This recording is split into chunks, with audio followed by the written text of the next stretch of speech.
place. They say those who try either get lost in the sea mist or never come back.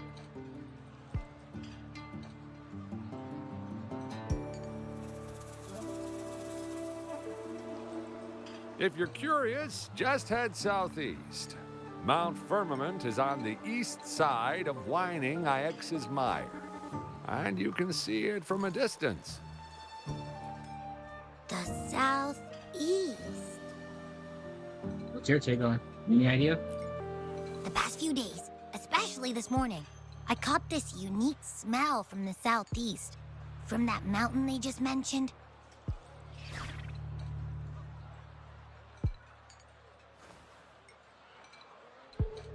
A unique smell? What do you mean? Nailed it. It's like a strong energy pulsing through the air, but I can't quite put my finger on it. It feels kinda weird, though. Doesn't smell natural. Could it have anything to do with what you said? A place where time passes slowly? Do you want to go check it out? I had a flashback about seeing their sentinel. Perhaps that happened on Mount Firmament. I can feel an unknown force guiding me, urging me to go there and find something. Jinshi said she'll go search for the sentinel and update me on its whereabouts. But so far, I've not heard anything from the City Hall yet. Then shall we go check it out together? It feels really suspicious. Let's go ahead and see about it.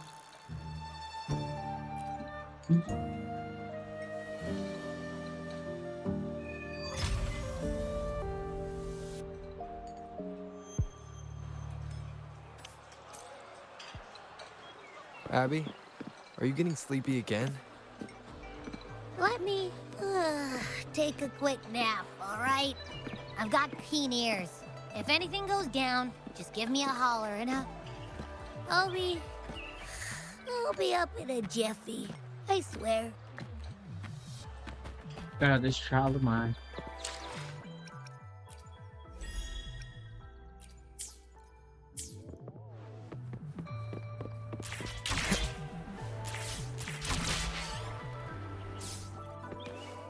Wind, guide me.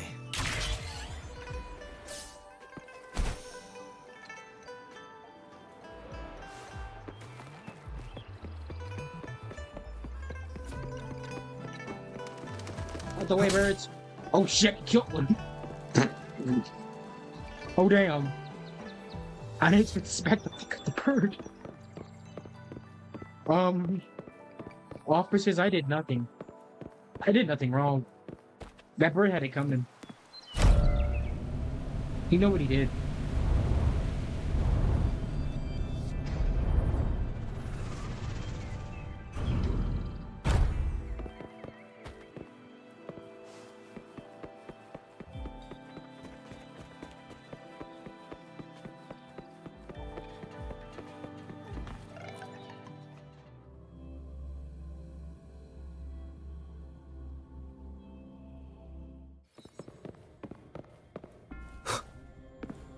What's up?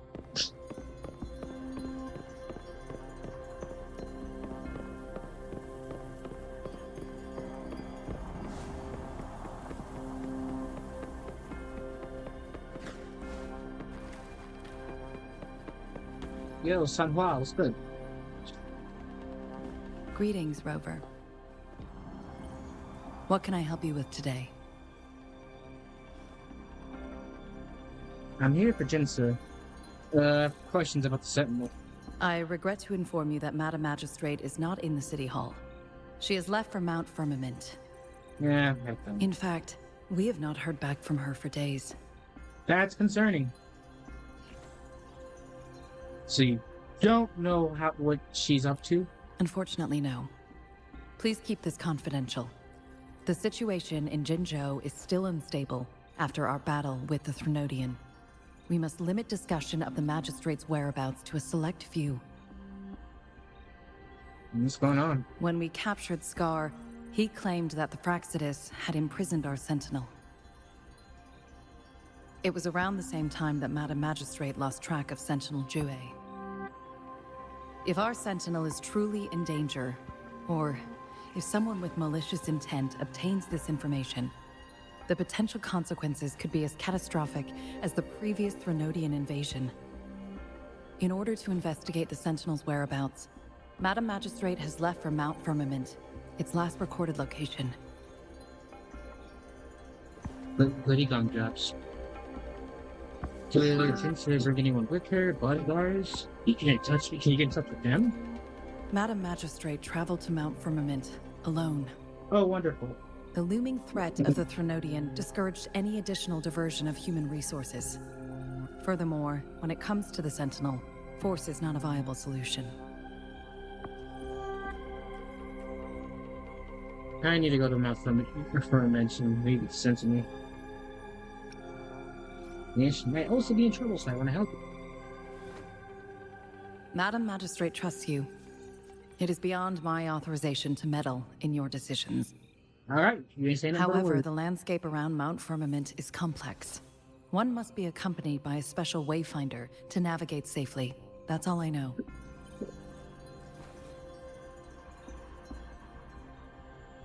We're gonna find this wayfinder then. Currently, she's likely at the ferry terminal in 𝔦𝔫𝔱𝔬𝔴𝔫. I'll reach out to her. To learn more about Mount Firmament, you can meet her at the ferry. I lack the same level of understanding of the situation there as she does. Alright. I trust Madam Magistrate's decisions. I will do my utmost to handle the public matters on her behalf while she is away. This worry about her safety won't leave me. In her last video message, I could tell she seemed weaker than usual, despite her efforts to maintain composure. Madam Magistrate's situation might not be optimistic. Rover, Mount Firmament is a dangerous place. Please take care. I've sent the coordinates to your terminal. Thank you for your kind help. I pray you will both return safely.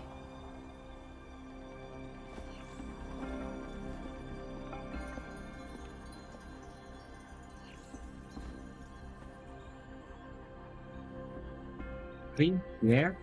I'm listening. Hey, did you notice how the mountain has a strangely pleasant smell? It doesn't look edible, though.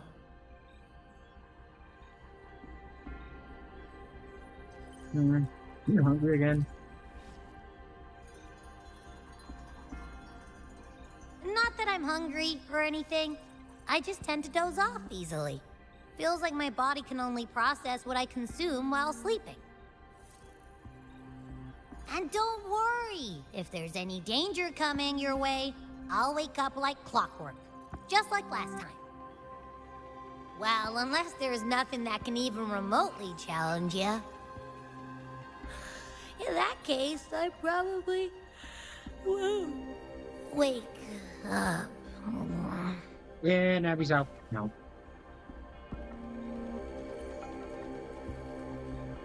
Let's head to the ferry.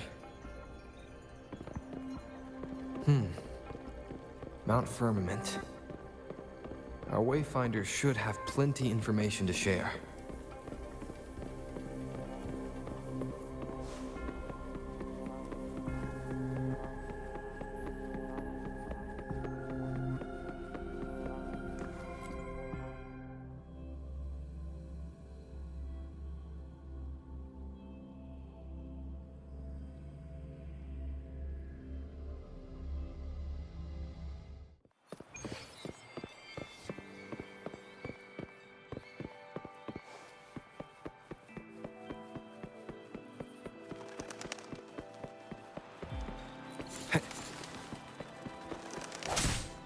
Well, if I smacked another bird again, I cannot stop myself, can I?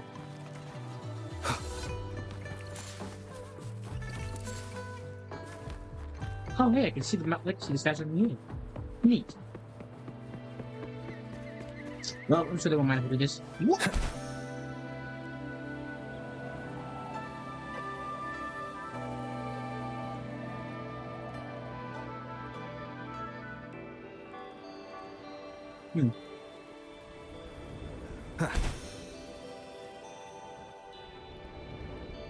Oh shit. Oh.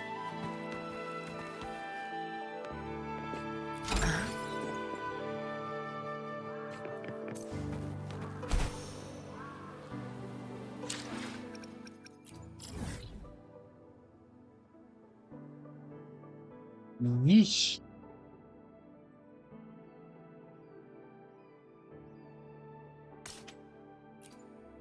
No, take my little butt towards the point. Cool, walking over there, all the way over there. Crazy.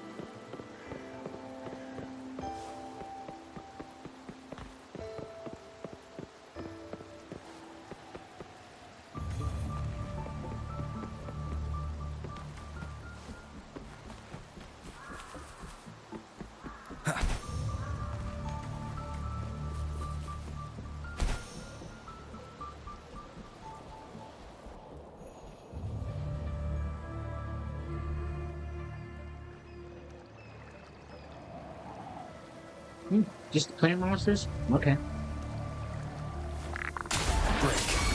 Together we vanish.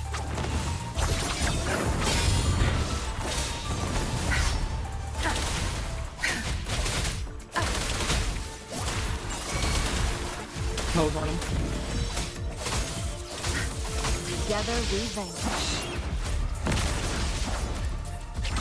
Nope, oh, it's alive.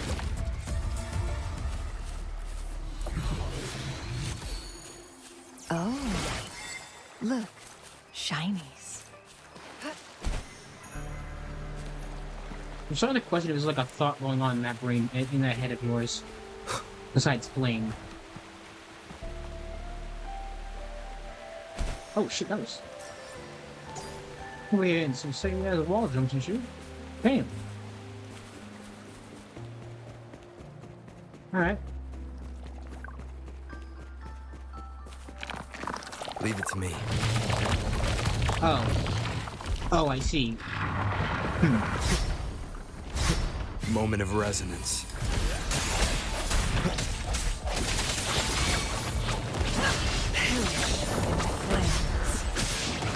Tear them to pieces.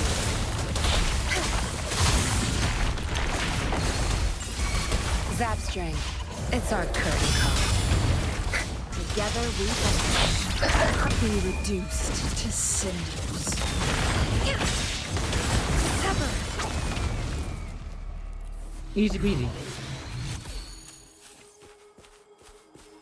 Remnants of the past.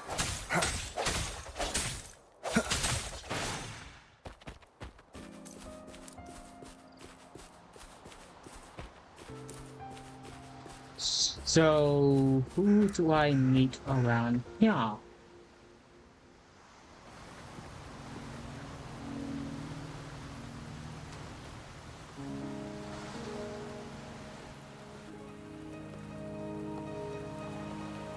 don't know who that is walking up behind. Wait a minute. Are you trapped here by the rain?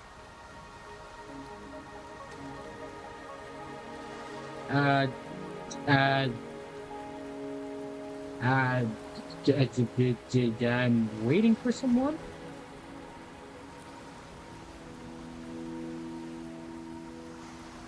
I happen to be waiting for someone too.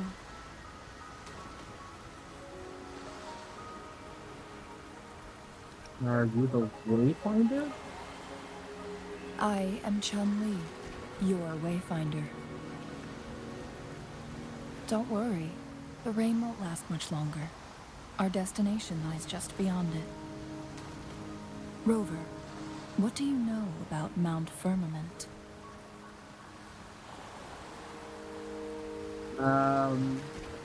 It's the place where 𝔟𝔬𝔱𝔬 was founded.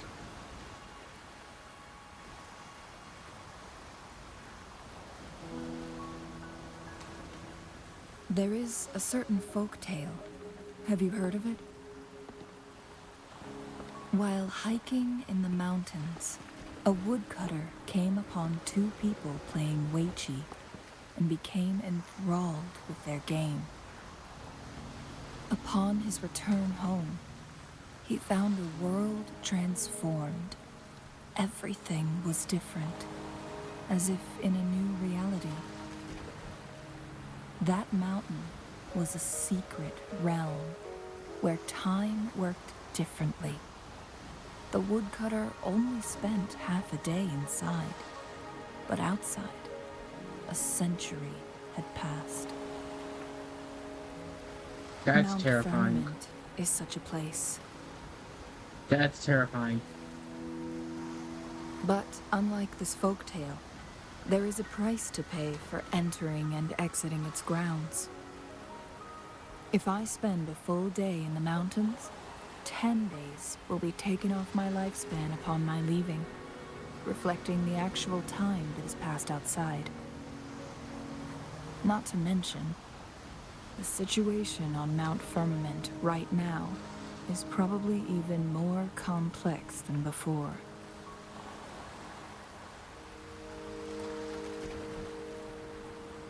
So, what happened?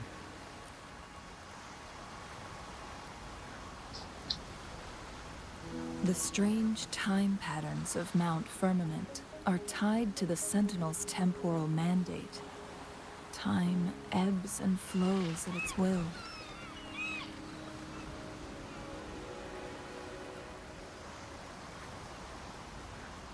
If the Fraxidus really has imprisoned our Sentinel, causing it to lose control of its powers, that could explain the temporal disruptions. Which means Mount Firmament is basically a dead end, with no way out. Are you heading straight into that dead end?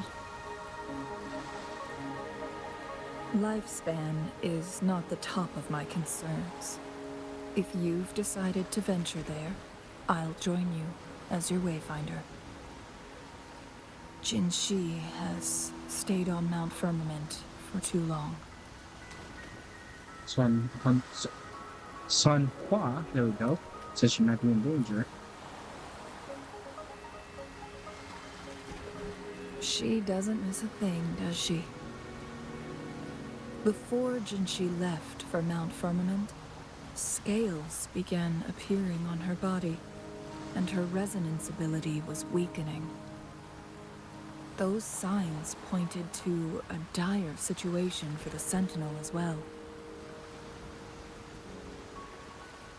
That's why I must lead you there. You might have the key to solving our dilemma.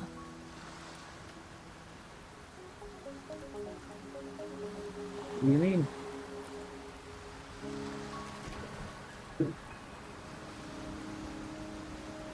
You're here because I invited you. 𝔦𝔫𝔱𝔬 was instructed to disclose my whereabouts if you ever went to City Hall and asked about Jinxi.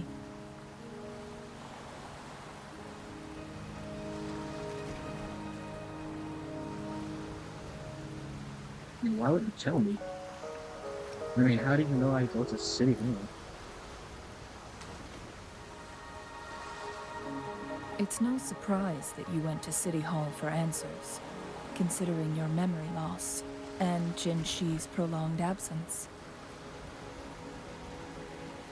I need to tell you the truth, because you've been the top priority, no, the sole concern of our enemy, the Fraxidus. That overseer tried everything to sway you and make you join their side before our battle with the reviving 𝔦𝔫𝔱𝔬𝔱𝔬𝔫.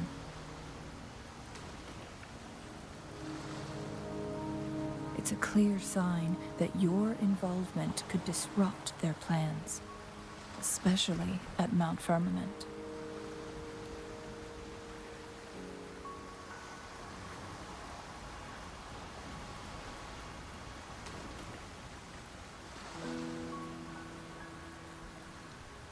You don't care so much about me.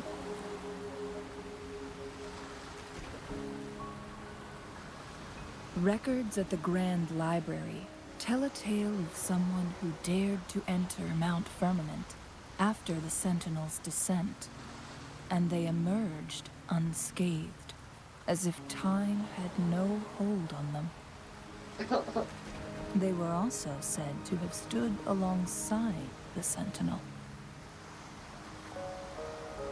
And here before me stands someone who bears an uncanny resemblance to that very individual.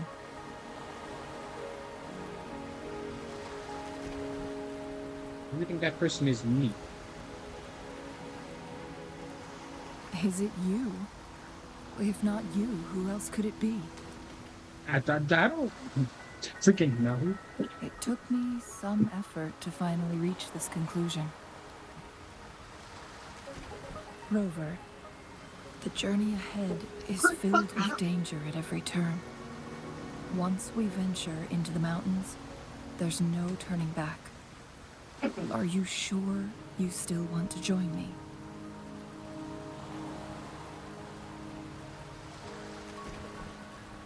Yeah. You straight this strange pattern, can't.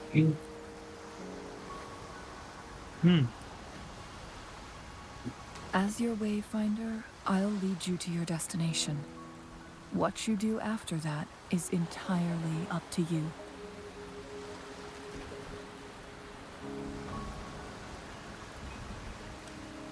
She scared me because she looked right at the screen for a second there. The rain is subsiding, and the sky will soon clear. It's time for us to head out.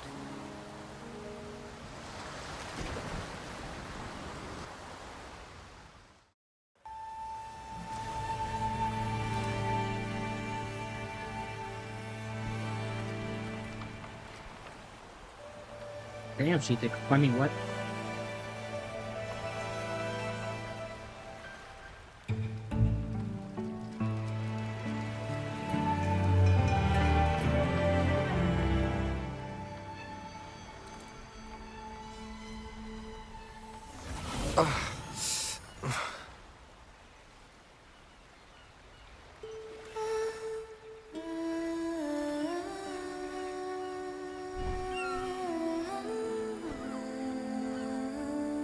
I'm not sure we are an angelic voice, but what is this? This lady over here.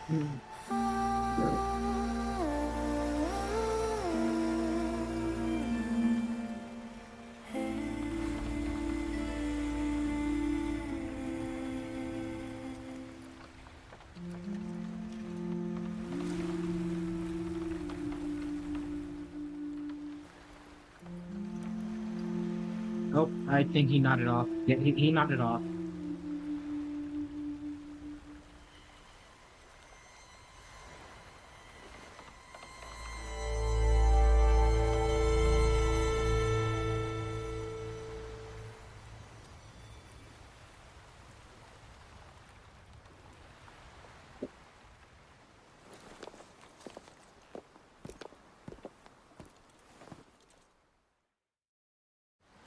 We're at the base of Mount Firmament, but we won't enter the temporal barrier until we cross the luminous shore.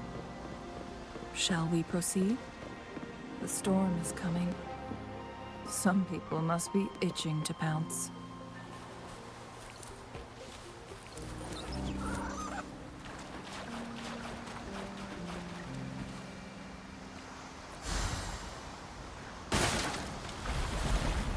Motherfucker.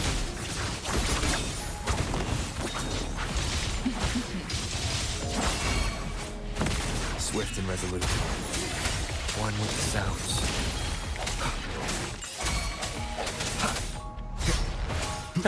Tear them to pieces. Oh crap, you're level 64. I am out of my league. No, nah, I don't care. Fighting gods. I'll pay it back tenfold. Sever! Beckon the divine flame. Sever! Strike. Moment of resonance. One with the sounds. That's two of them. 𝔱𝔥𝔯𝔬𝔬, it's our curtain call. Take four. Uh-huh. Yeah. Huh? That was stressful. I will not lie to you guys, that was stressful.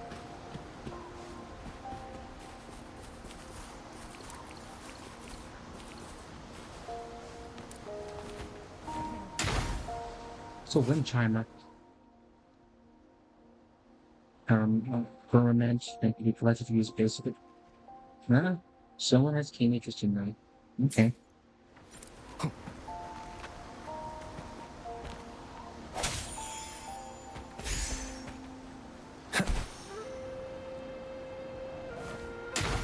Whoops. Meant to land a little more gently, but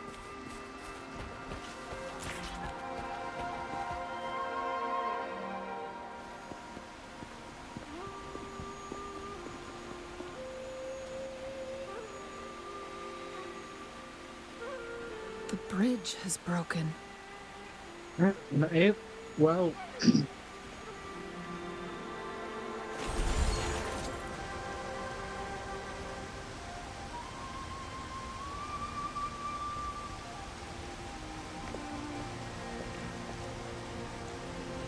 what's this? Judging by its design and intricate details, it must be a creation of the court of 𝔥𝔯𝔠𝔠𝔠𝔠. This is what they call a chronosorter. And what is that? It mimics the Sentinel's temporal mandate, able to reverse small-scale events and restore objects to their previous state. My master once told me about the court of 𝔥𝔯𝔠𝔠𝔠 and their fearless quest to unravel the mysteries of Mount Firmament, risking all in their pursuit of understanding its strange flow of time. Their dedication bore fruit in the form of fascinating inventions, such as this chronosorter. But it doesn't add up. What's wrong? Why hasn't this brilliant invention spread beyond Mount Firmament? This chronosorter was built beyond the temporal barrier, so its creator must have already paid the price for leaving. But even if they died, there are countless other CSC members who could replicate it. How did such advanced technology become lost? Or Do these chronosaurs stop functioning once they are removed from Mount Firmament? What should we do now? This chronosorter, weathered though it may appear, bears no signs of neglect. Someone has tended to it diligently. Let's give it a try. I bet.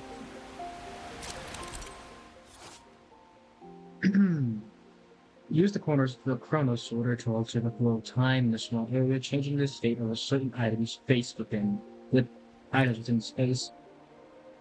Move it to the right to fast forward time and look at the range, moving to the left to rewind time. At finishing the adjustments, the objects affected by the chronosorter will maintain the state during after the most recent timeline adjustment. Alright. So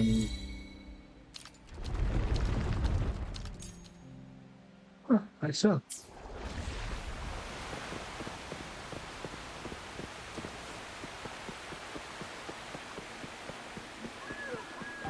Whoa. What? Weren't they concerned about losing lifespan? For those fanatics, nothing mattered more than the truth. To live every moment with overwhelming passion. How many can claim such a tenacious drive and unshakable determination?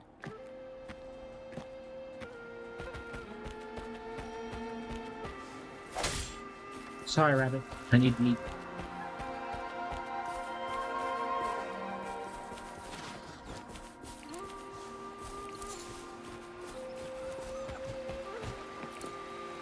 Wind, guide me.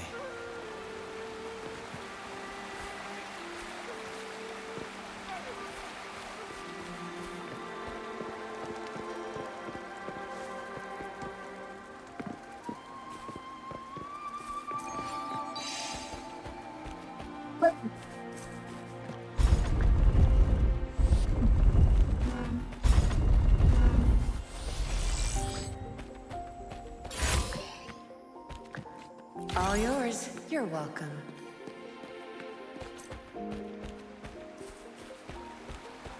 Rover, Space really. it's the Fraxidus.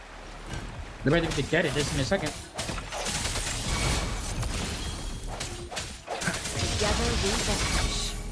Perish in tear you pieces.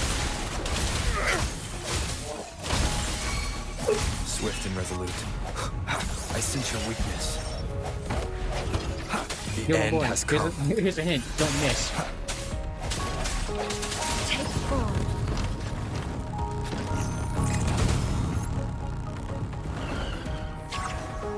Well, I missed too.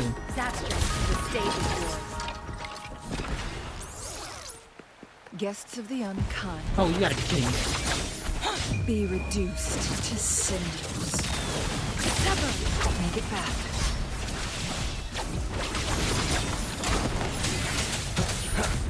One with the sounds. Together we vanish. Combo. Fraxidus. It's them again. They've set traps all around the luminous shore. They must have anticipated your arrival.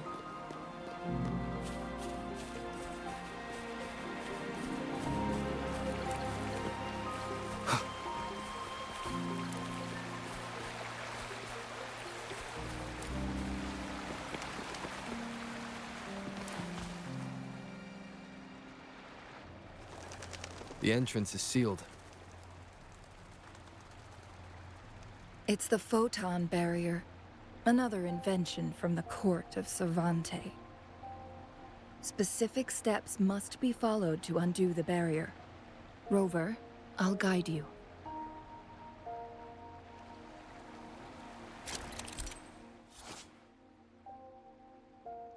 Right, photon bolts usually appear in sets of animate energy paths connected to the photon barrier. Both vans and knights instantly activate photon bolts, disabling all photon bolts in this set, fully activate the photon barrier. How many times have I just said photon in one sentence? I'm gonna need someone to count that. Really. Once the photon barrier is down, the stationary enemies inside will become active again. Use long-range weapons on the photon vaults to cut off its energy. I wish you would have told me that so I can switch out and get chipset back. We're in this together.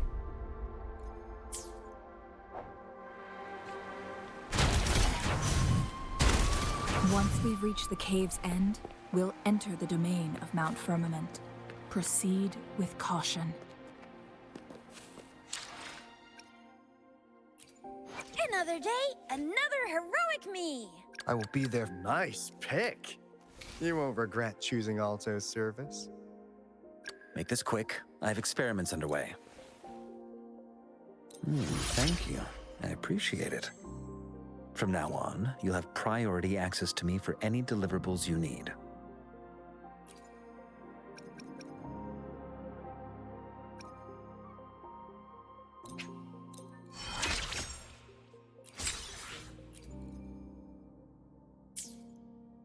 Perfect weather for a walk today. Let's reach far. Nice pick. You won't regret Whoa. I can make more mist now. Thanks. I'll offer you something extra next time.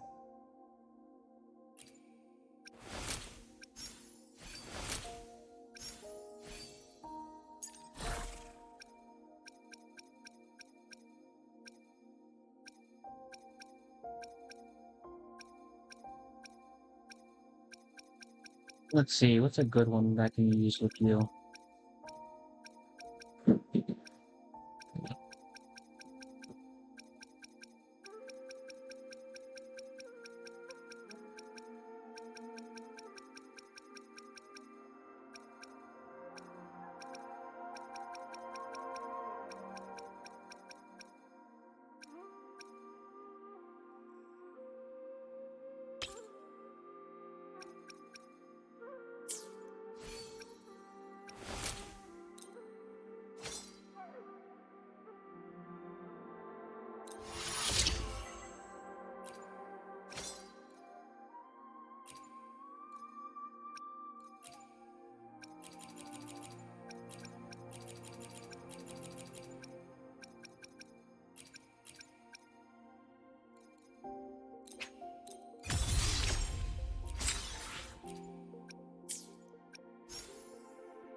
Nice pick.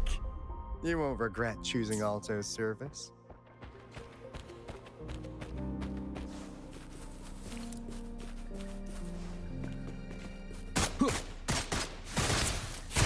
Also, how did you miss? Better keep up. Also, thank you. I'm about to say, how did you miss so many shots? I was just trying to shoot a rabbit.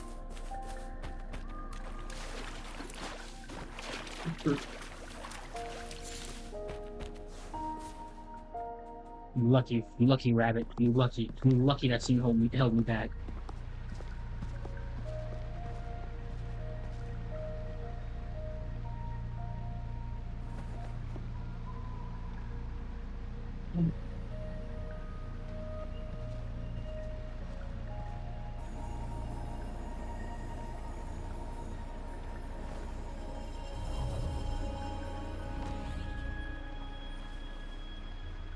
So it can't hurt me.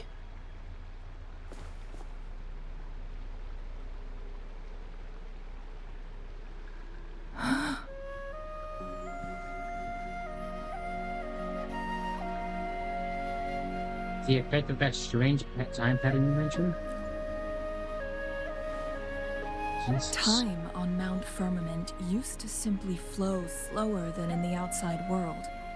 Visitors were safe as long as they remained within the temporal barrier. But what we're seeing now is different.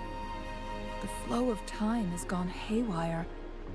This is what we call temporal disruptions. What was once slow and steady has become chaotic and turbulent. Some areas are frozen in time, while others speed up or slow down unpredictably. No one knows how much they'll age after leaving Mount Firmament, but aging from youth to old age may be a blessing compared to the unknown fate that awaits. Leaving Mount Firmament could turn any mortal to dust in just a moment. Such is the power of time within its walls. You really shouldn't have came here then. Because how you got me worried for you? These poor creatures, trapped in the temporal disruption, are the most pitiful of all. Their bodies and minds have been ravaged by the chaotic time, leaving them in unimaginable suffering. So, it looks like the Fractsidus did manage to capture our sentinel, leading to the temporal disruptions we are facing now. I had wished that my theories would turn out wrong.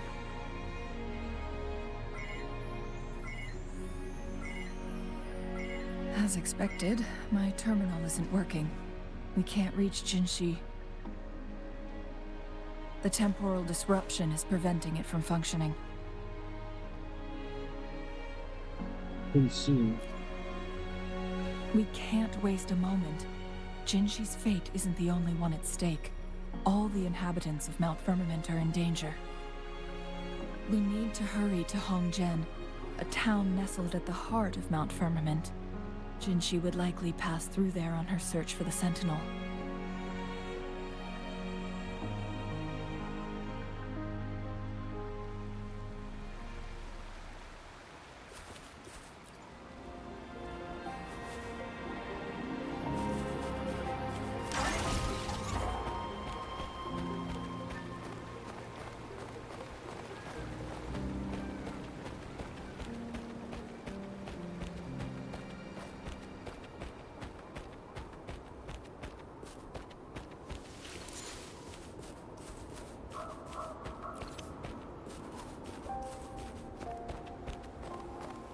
Jesus. The temporal disruptions have spared nothing on our way here. Changli, does that mean you're in danger too? So far, nothing feels out of the ordinary. It seems the Sentinel contained the situation before being fully trapped. But I don't know how long this stability will hold. If I go down, please, don't worry about me. Girl, such a face. You need only focus on what you have to do. Ew.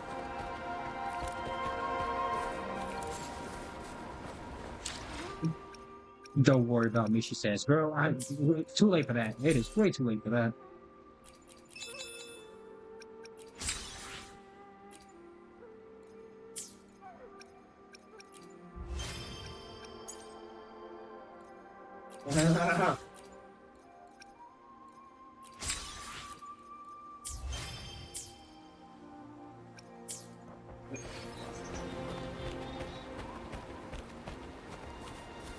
Let's try that.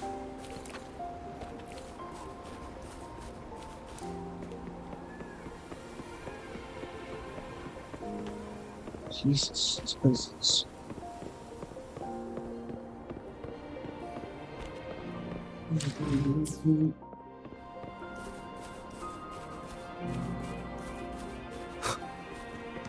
Oh, I see you.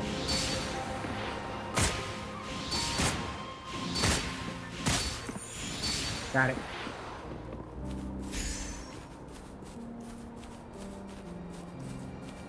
What?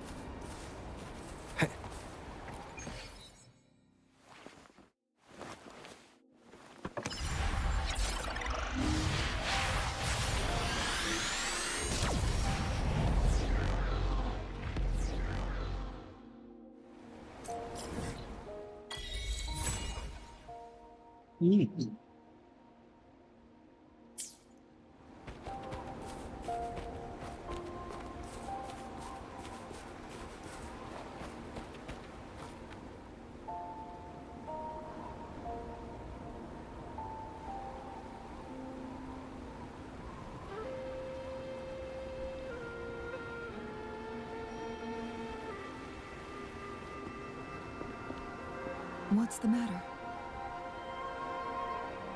I dreamed of this place. You dreamed of Hongzhen?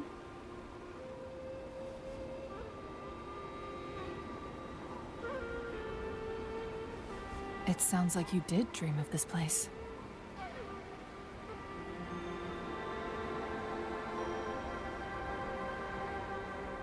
I dreamed of the protect people here. What you just described closely aligns with the accounts documented in our Grand Library.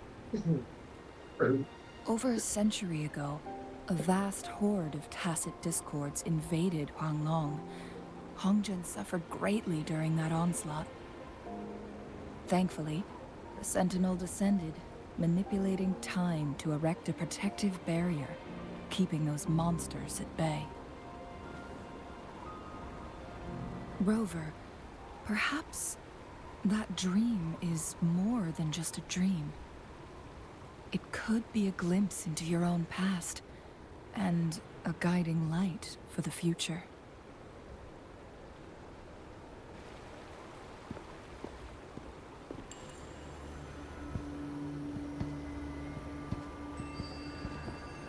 Hey, yo, who walking up on us?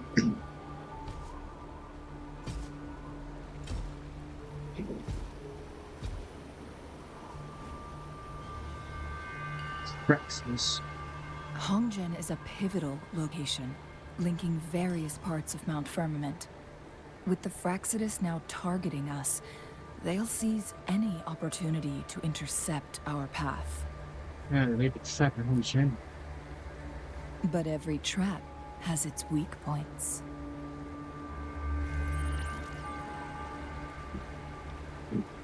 What's that? Someone has used their resonance ability here, but it feels different from the Fractsidus aggression. It's Jinshi, and it seems like she used it in a dire situation.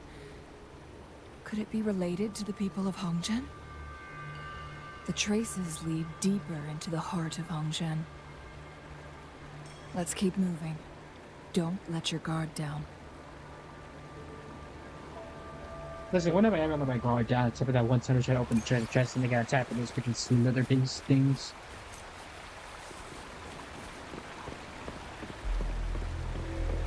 Can I just like kill them?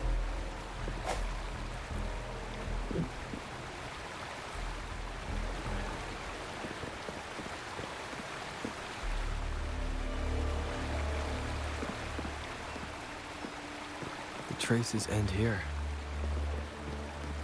Let's search the area. There should... Well, someone looks like they fucked them up royally. Someone fought here against those Fractsidus. Must be Jinshi. Her trails led to this location. Using her resonance ability too much would only worsen her condition. But she must have had a reason. Was she helping the people of Hongzhen find refuge? Changli, there are traces here. They're pointing north. Let's proceed in that direction.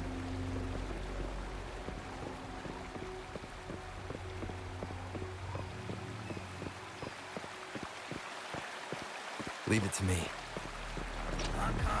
Yeah, peace out. Disperse. One with the sounds. My blade, I just daunted your ass. 15. Swift and resolute. I sense your weakness. Blink, you miss.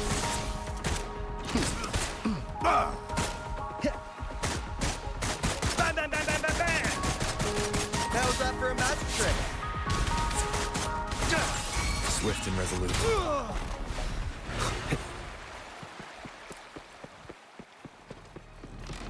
The hour. The traces disappeared by the pond. Rover, we need to keep an eye out for anything unusual. Whoa! Whoa! Son of a bitch. Count me in.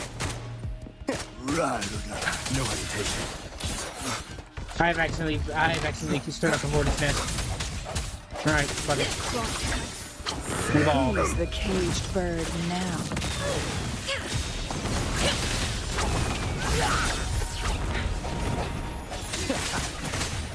Better keep up. Let the bullets fly. Blink, you miss.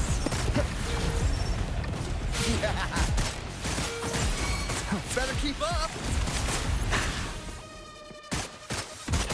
Together we vanish. Perish in flames.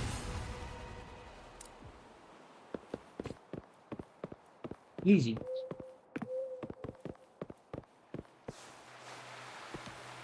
The vase on the stone table seems rather peculiar.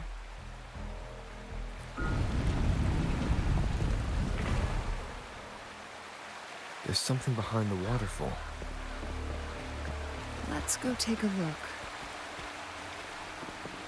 Another photon barrier. 3 photon vaults to break. Rover, use ranged attacks. You say that to him like he got a piece on him. You forget he only has a fucking sword. You two, halt! Hi. Hold on. Lady Xingyi. Relax, there are honored guests. Oh, she's pretty. No need to be tense. I like her outfit. In a single day, we've greeted both the Magistrate of Jinzhou and her trusted counselor in Hongzhen. I can only assume something significant happened. It's been a while, Changli. I heard you stepped down from your position and moved to the countryside. And now here we are, meeting again after all this time, in such unfortunate circumstances. For years, I lived secluded, no longer concerning myself with the matters beyond Hongzhen. But the current situation in Jinzhou is volatile. It has reunited us in an unpredictable moment.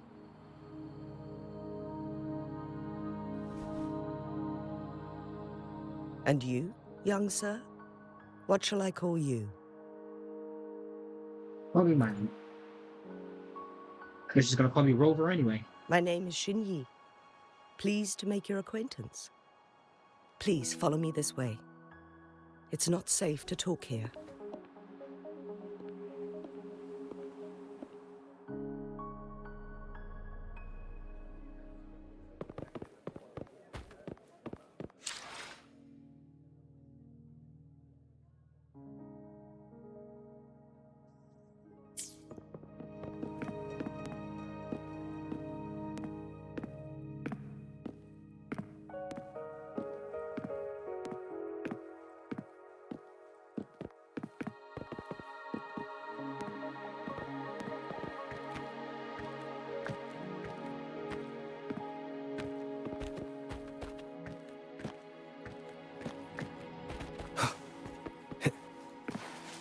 Whoops.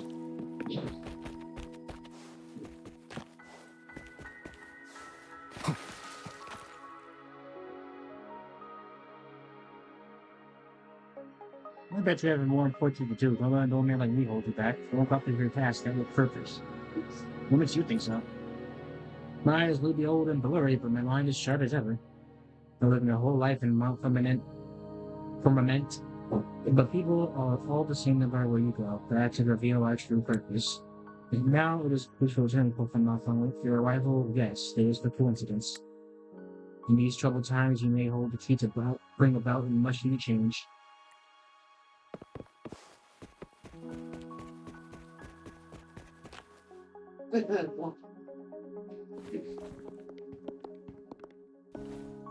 I believe you are here for Magistrate Jinshi.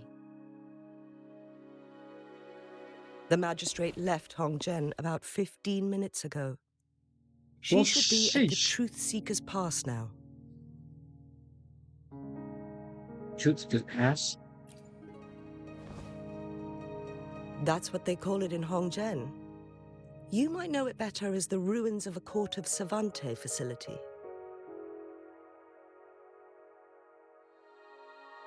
What is 𝔥𝔯𝔢𝔬𝔬 doing here?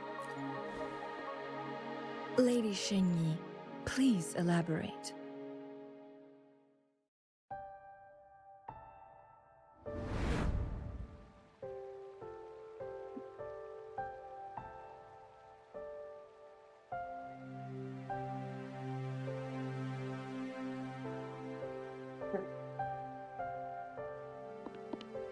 Madam Magistrate, are you...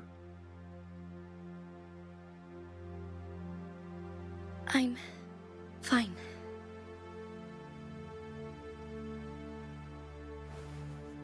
How's the situation? Have we evacuated all the civilians? Yes. Remaining civilians have been counted and escorted to safety. Good. These hidden chambers should provide some much-needed shelter for them to rest a little.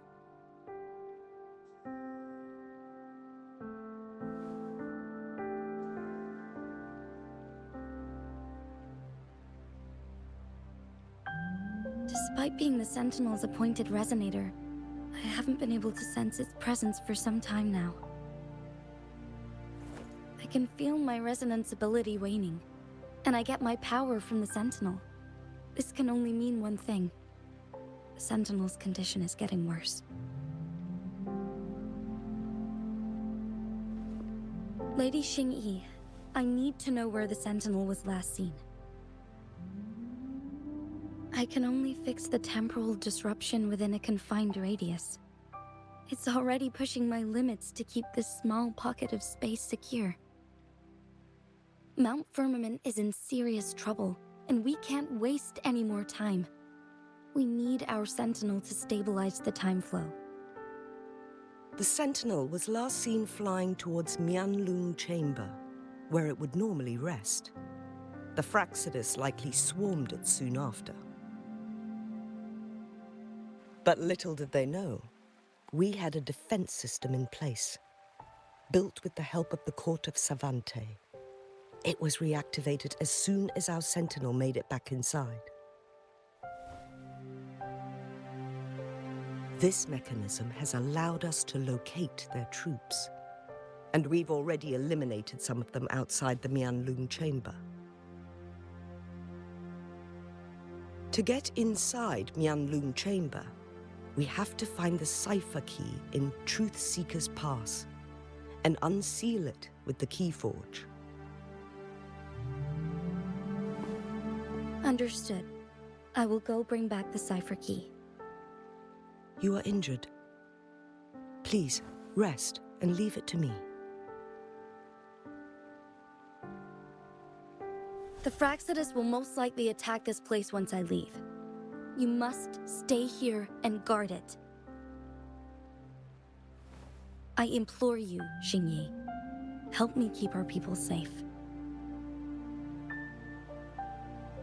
Yes, I will, Madam Magistrate.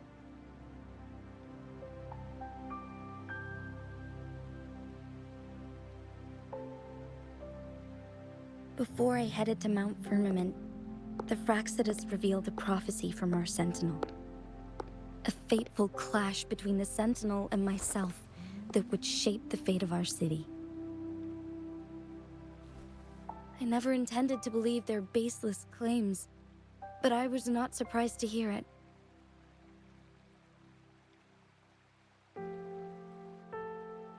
The Sentinel had told me long ago that there would come a day when I surpass it in power.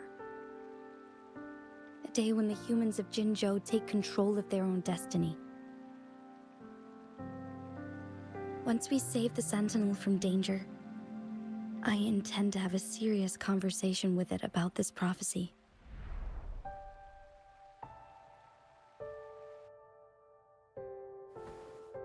And then she left.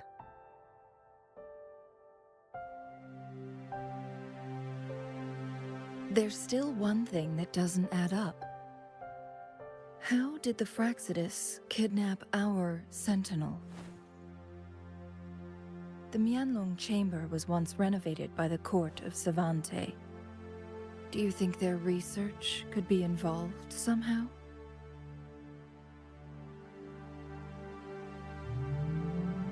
I'll look into what you said. But once we have the cipher key, the Mianlun chamber will be left vulnerable to the Fraxidus' potential retaliation.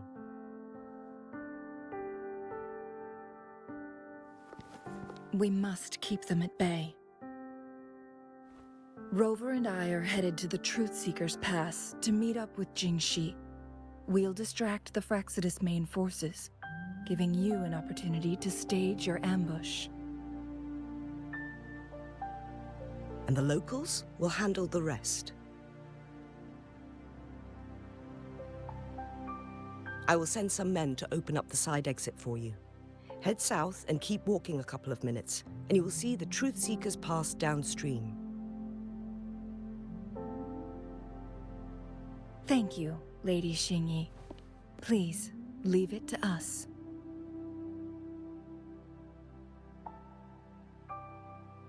In this place she was born, and in this place she returns. Our magistrate's fate is bound to Mount Firmament.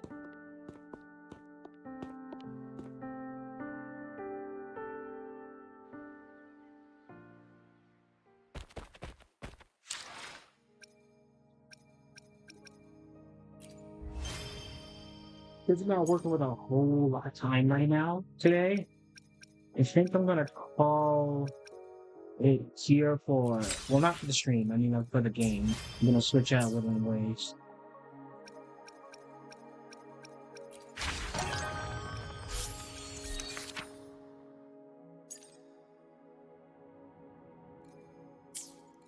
Consume any dish one time. Okay, I can do that.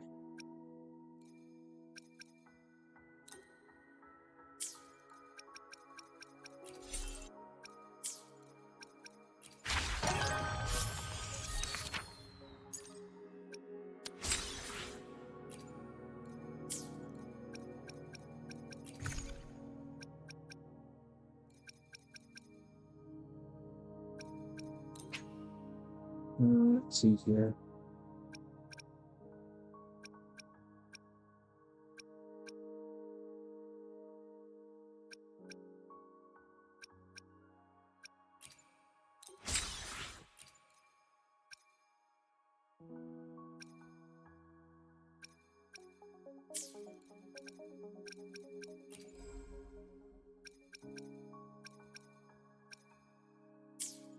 Alright, let's do this. Wait, forgot the loss. So real quick, let's go ahead and for one, I'm gonna get the bathroom real quick. And two, I'm gonna sync up. So let's go ahead and BRB. Right.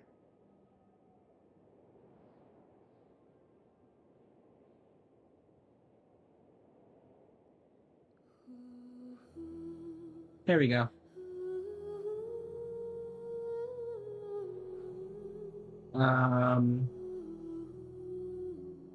Boom. Ooh. God, that happens.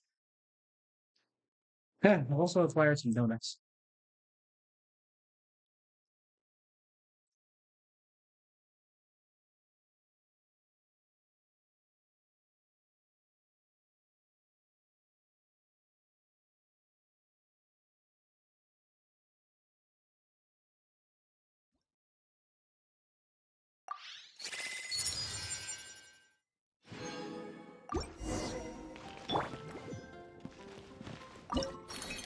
Oh yeah, this is cool then. It's basically, I think it's like Bomberman.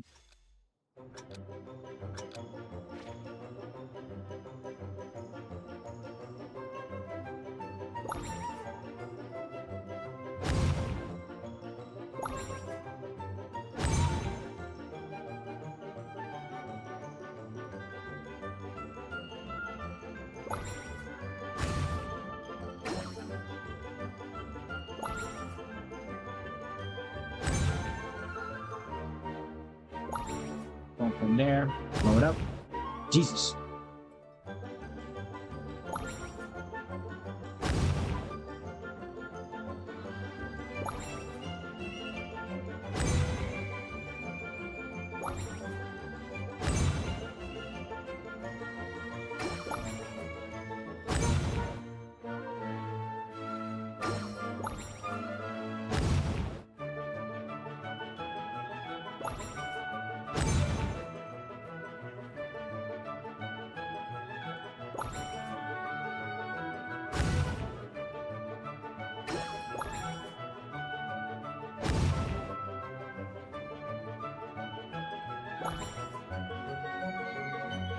and wait for it. Got it.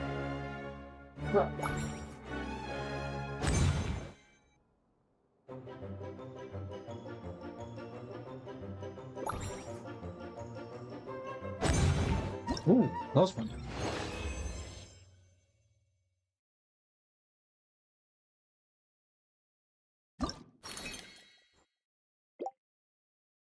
And there's another one. I'll do one more and then I'll do the rest off stream.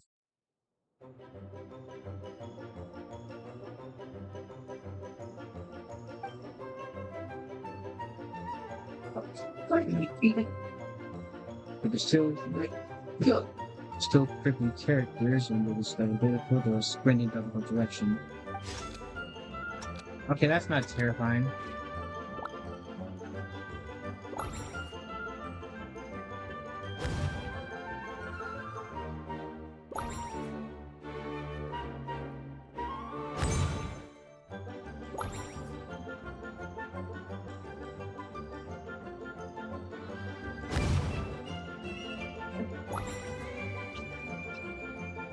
These things, just there we go.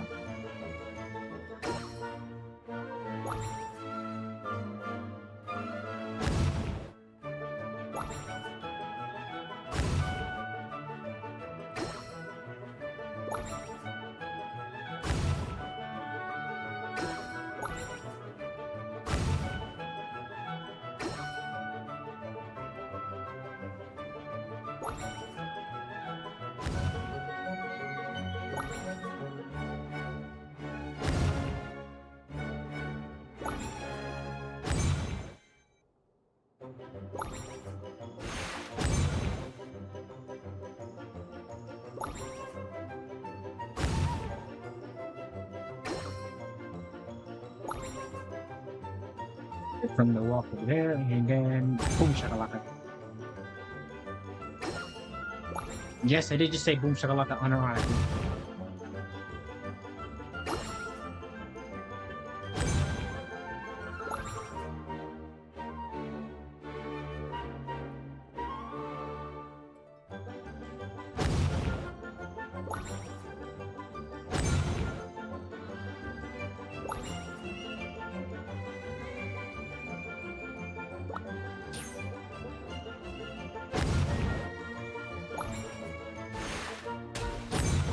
Oh no.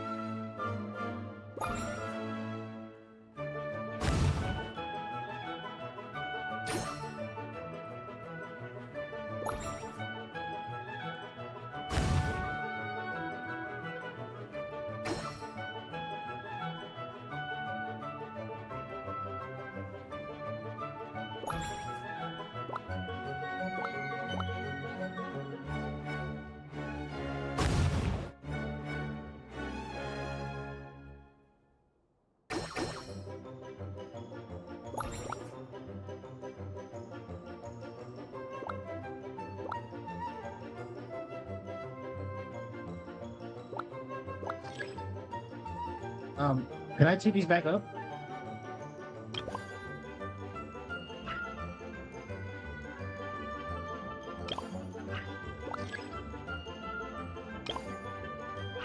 Ah, script.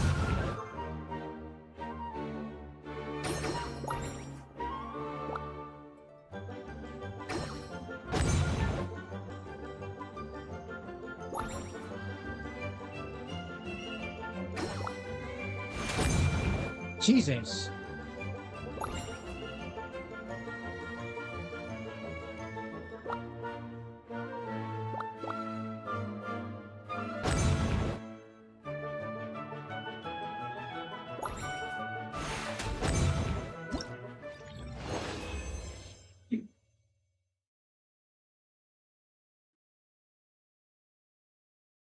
Okay, let's exit that now, because I done got her a little too many times for my taste. Say more, well, pretty sure at the premise of the game, the more destructive my energy was, the more destructive I am to the which sounds really philosophical the more I say that.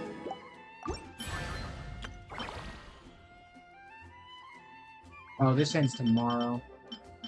I missed out on an event. Whoa!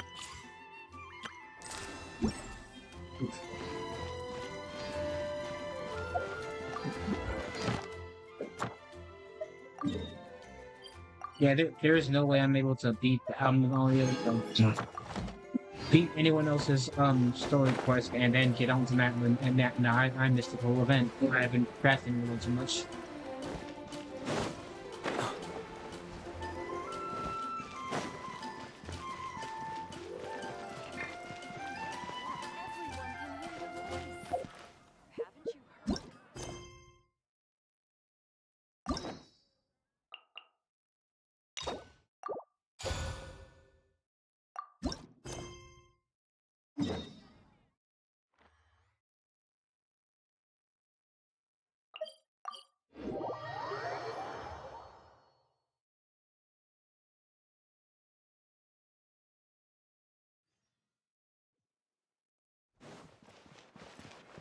Ad Astra Abbot.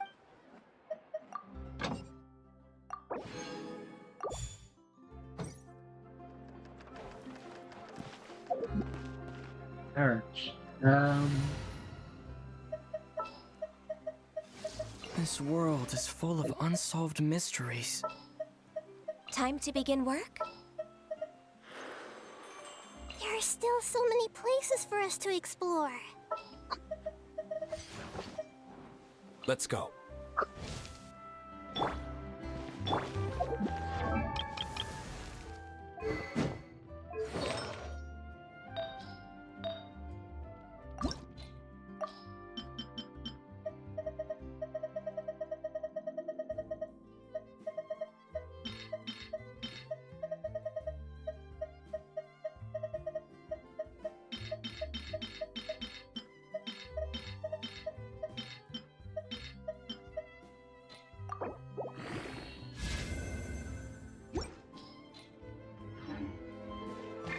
Been a while since you've dealt.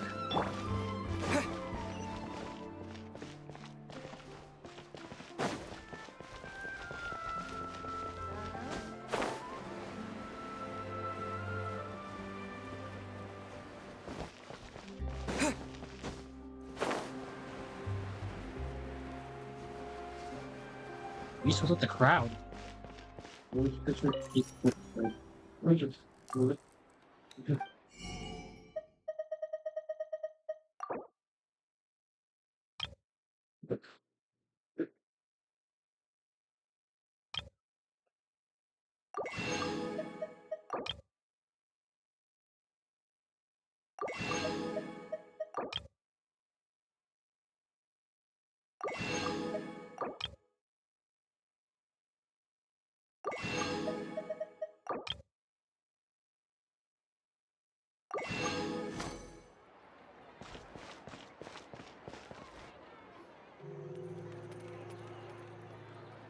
This shop looks popular today.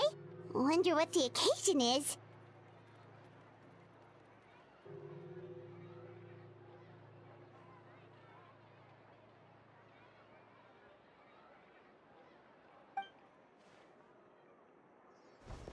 Butterfly Dew Cosmetics now on sale. Huh, looks like it. Oh, Sigewinne's here too! Hey there, Sigewinne! What are the chances? Hello there, Traveler and Paimon. I hope you're keeping yourselves fit and healthy. You bet we are. So anyway, what are you doing here, Sigewinne? Why are you flexing on the Paimon? Why are you flexing on him for a second there, The though? Duke insists I take regular vacations in the court of Fontaine. This one just so happened to coincide with a promotion for a new skincare product, so I came over to take a look. I like to keep up with the latest industry developments when I can, to help me with my magazine articles. Wait, you write? For a magazine? Which one? It's called Beautés en Fleur, and it's run by the Fontaine Beauty Association. I've done lots of articles about skincare for them, using the pen name Maritime Flower. Oh, wow! You're a Maritime Flower? If Paimon's not mistaken, you're one of the leading figures in the Fontaine Beauty Association! Since when did you start reading about beauty mans? What's world beauty! I really like this role. The staff at cosmetic shops are always so polite. And as long as I wear a big smile on my face, I always get the best customer service. Well, they sure don't want to make an enemy of the maritime flower. So why aren't you interested in beauty products, Sigewinne? Obviously, it's because of Sigewinne's love for beauty. Still a leader of the Beauty Association? That's incredible. The truth is, I study this field because I cherish my own appearance. It has nothing to do with being beautiful or not. Oh, the words of a master beautician defy comprehension! Oh, wait, you're saying that natural beauty is the highest form of beauty, right? Not really. Actually, Melusine aesthetics are very different from human ones. We don't view humans based on their appearance. If I had to describe our approach, I'd say it's based on cuteness. Well, ain't that adorable? Oh, really? Yep. Still, I really value my current appearance, and in the process of taking care of it, I've ended up learning quite a lot about skincare and stuff. It turns out, my knowledge and experience is pretty popular with beauty product lovers. It came as a big surprise to me, though. Oh, Paimon gets it now. But speaking of your appearance, how come you look human anyway? Are you, like, only half Melusine? Well, that's one hell of a way to bring it up delicately. What the hell? Sorry. That was probably really offensive, wasn't it? No, I don't mind. I'm not mixed, though. I made a decision to turn myself into this form a very long time ago. If you're interested, I could tell you the story. A shape-shifting story? Oh, heck yeah, of course we're interested!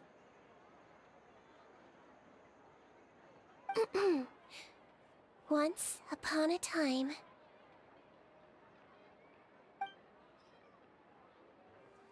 Long ago, Oh, we're already getting a cutscene, okay. humans rejected Melusines, and Melusines feared humans. There was one Melusine who became fascinated with human medicine, but no human wanted her help. And there was one girl who liked Melusines, so no humans would make friends with her. So, the Melusine became the girl's friend, and the girl became the Melusine's patient. Your checkup's all done. You are still in perfect health. Thank you, Dr. Melusine. In this game of doctor and patient, a friendship was born. Then, one day, the girl fell ill. The Melusine was the only doctor to arrive on time, but the adults sent her away. Scram! Melusines can't be trusted! So just because I'm not human, I can't save my best friend? In desperation, the Melusine approached the frightening witch. She begged and begged until she got a reply. If you take this potion, concocted of sin, you will gain a human face and grow human limbs. But then, you will lose everything that attracted this friend of yours to you in the first place. Can you accept that? The Melusine did not hesitate for very long.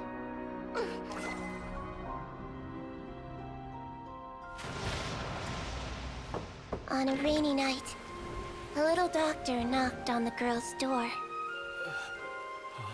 The doctor wore a hood and raincoat, maybe to protect her from the rain, but maybe also to hide a secret.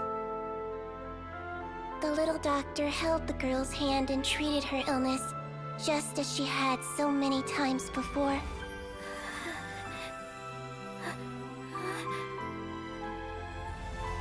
Dawn came, and the little girl's condition improved. But the little doctor was long gone, for she knew her friend would never recognize her again.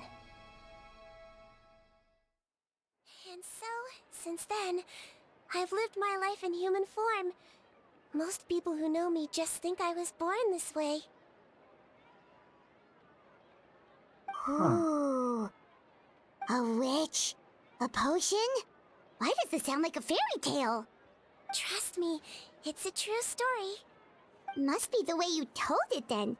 It just sounds so... You're an incredibly kind person, Sigewinne. Yeah, not every Melusine would take human form to save their human friend.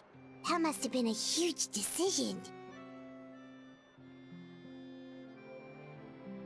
Treating patients is a doctor's duty. We must always find a way, even when the going gets tough. Ugh.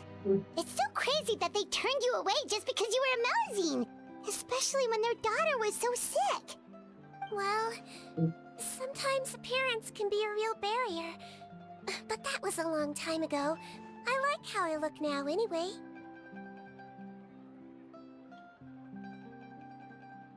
Paimon too! You're super cute this way. Attention customers! Thank you all for waiting. Now, on behalf of our skincare partner, I'm delighted to announce that our exciting new product is now officially on sale. Well, there we go. Let's have a look, shall we? Oh, Paimon, if you want to buy any skincare products, I'll be happy to give you some suggestions. Really? Personal advice right from a leader of the Fontaine Beauty Association? What an honor! Allow me to introduce our newest skin lotion, Butterfly Dew. I'm sure many of you have already read about this product's trials in the newspapers. To say that it improves skin quality is an understatement. This product gets its name from the way it transforms your skin and makes it glow anew, like a butterfly emerging from its chrysalis and spreading its wings for the first time. We are thrilled to have the inventor of this fantastic product with us here today. Please welcome Mr. 𝔱𝔰𝔰, a researcher from the Fontaine Research Institute. Now, without further ado, I'll hand over to Mr. 𝔱𝔰𝔰 to tell you all about what Butterfly Dew can do for you. Thank you. Hello, everyone. I'm 𝔱𝔰𝔰, and I developed Butterfly Dew.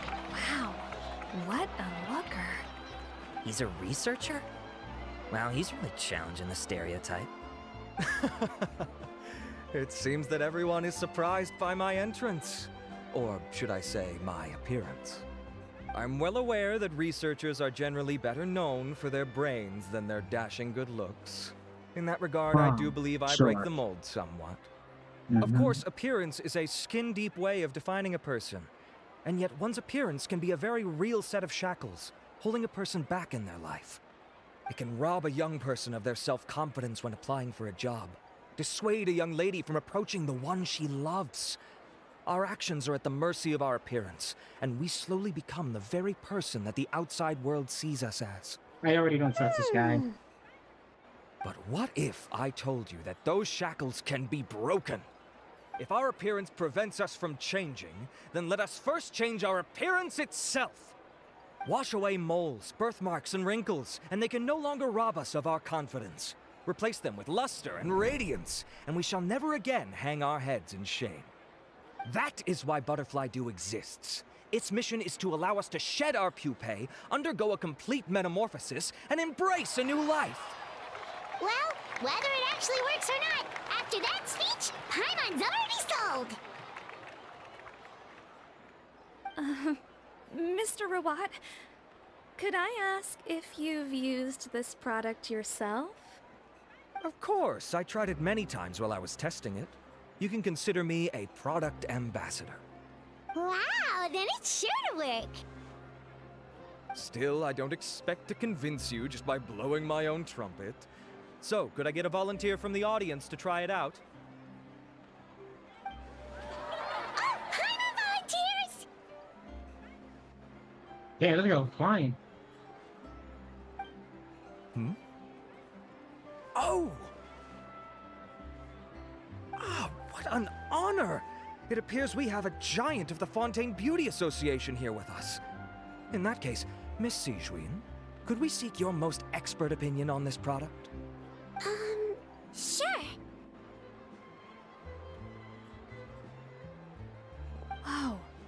Is that Romaritime flower? They say she's the pickiest user of skincare products in all of Fontaine. Here you go.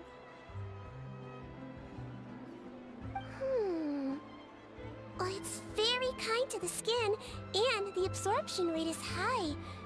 Even for Fontaine, this is a first-rate product. Wow, now that's high praise.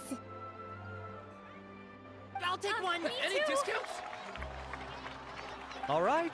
Well, all that remains for me to say is, Butterfly Dew is now on sale.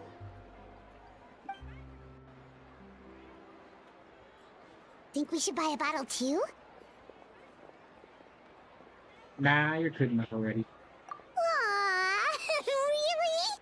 Well, it's still good to care for your skin though, right?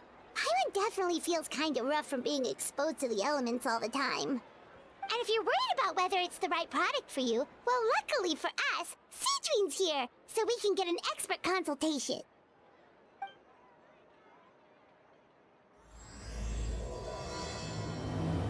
The warmth of lies. Yeah, see what I mean? From that title alone, I don't feel safe. Yeah, real quick. Sigewinne. What's your constellation? Well, I don't know its name.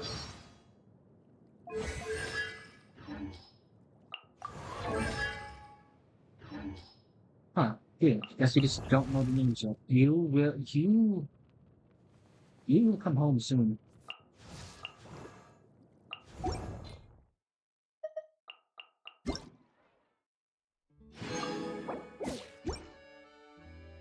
Yeah, let's check my wishes real quick. Did I have so many?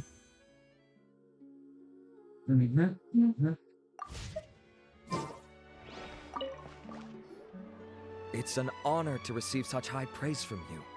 To be honest, I was also hoping you might be able to point out some flaws in the product so I can keep improving it. With most skincare products, the pros and cons only become apparent with long-term use. Yet, this one has instant benefits, improving skin quality without any obvious side effects. It's one of a kind. Don't worry though, I plan to keep using it, and I'll publish regular reviews in Beauté Sans Fleur. You can read my thoughts there. All you need to do is subscribe. Oh, I was hoping for a more casual conversation, but you are a beauty association leader after all. I understand if you want to keep this professional. Sigewinne! Oh, excuse us, Miss Beauty Expert, but do you think this product is a good choice for me and him? Wait, are you the renowned traveler? That's right, and by his side, the equally famous Paimon. Well, I don't normally handle customer questions personally, but since it's the traveler asking, allow me to make an exception. Butterfly Dew is made for all skin types, so no matter who you are, you can rest assured that it will be kind to your skin. If anything, it might be marginally more effective on Fontainian's skin, but other than that, it works the same on everyone. Why would it work better on Fontainians? In the interests of protecting my trade secrets, I'm afraid I can't answer that, Miss Paimon. Is this made of primordial sea? Did you put primordial sea in this thing? Cause I'm already smelling the bowl.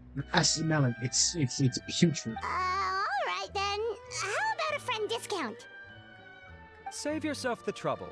I'd be greatly honored to have both of you use my product. Here, take 2 bottles for free. Yay! Paimon's private fund survives! What's the catch? Is this a publicity stunt? I said the word too.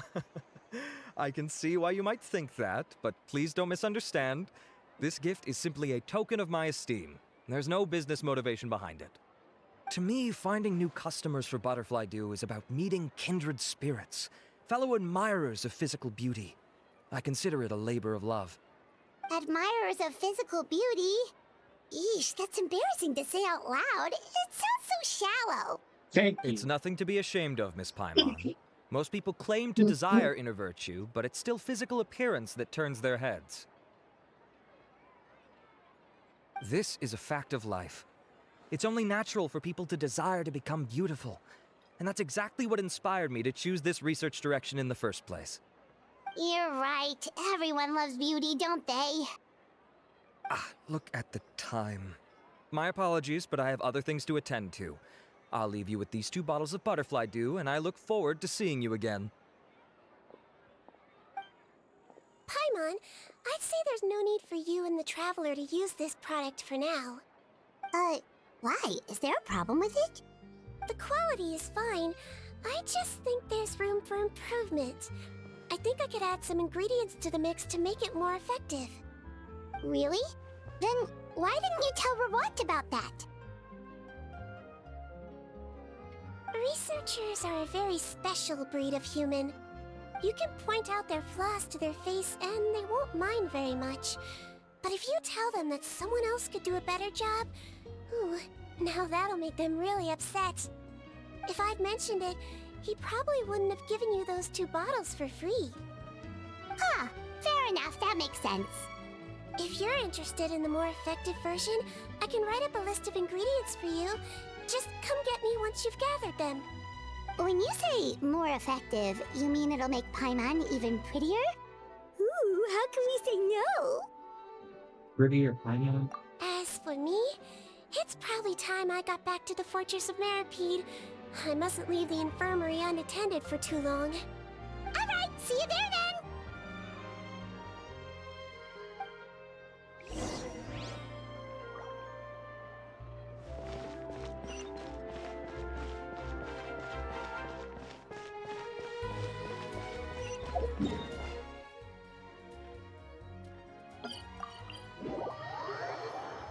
Okay, let's go. Let's go shopping.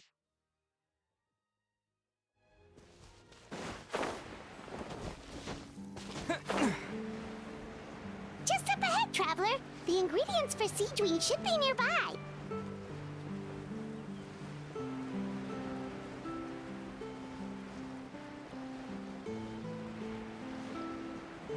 Oy vey. Excuse me, why do you think it's 110?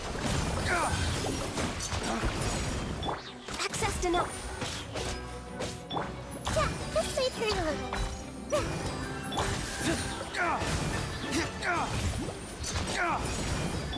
Water jet! Born of ice and frost. Yeah.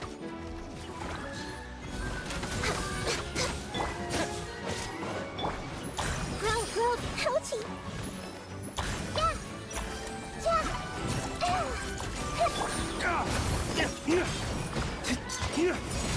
Access denied.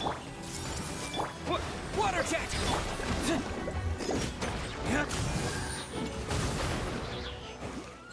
Jesus.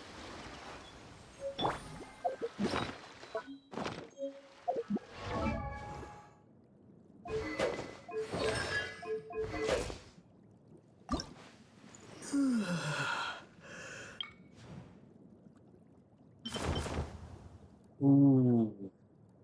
Ways of soaring. Wait, hang on. Let me see how it looks.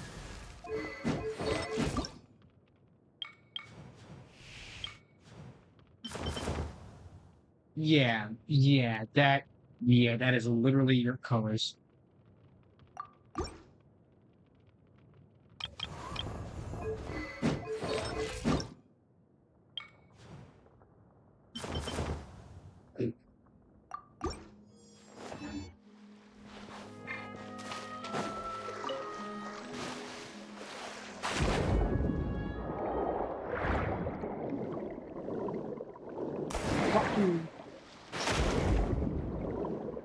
How did I appreciate all of a sudden these enemies being like level 99 when and that one being like I think those two like 100 something. Yeah, 102.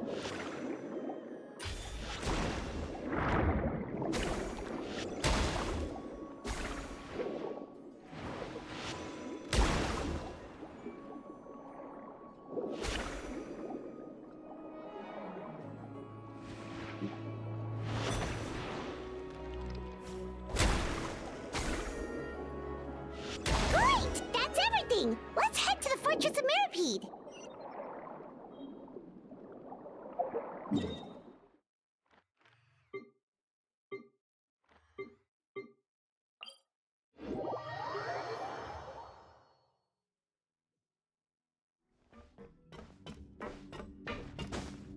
Explain to me that this is an entire prison that we just go back and forth and at our own leisure.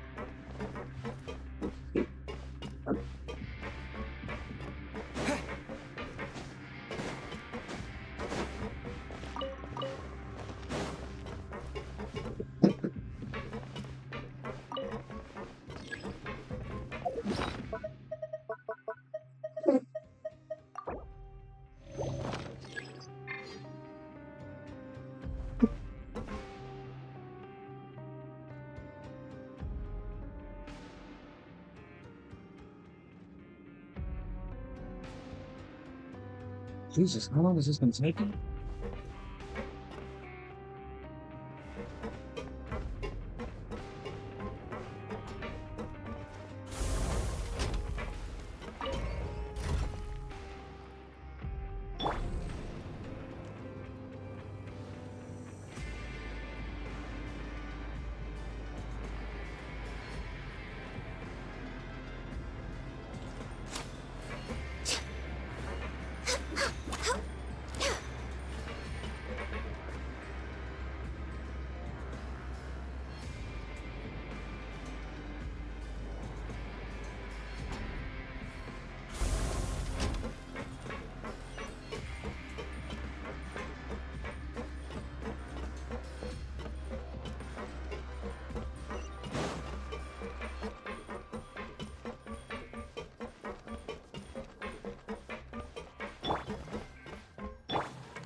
Okay, I was wondering about the sound difference, but then when I turned the heat, you could just hear her feet, not her shoes.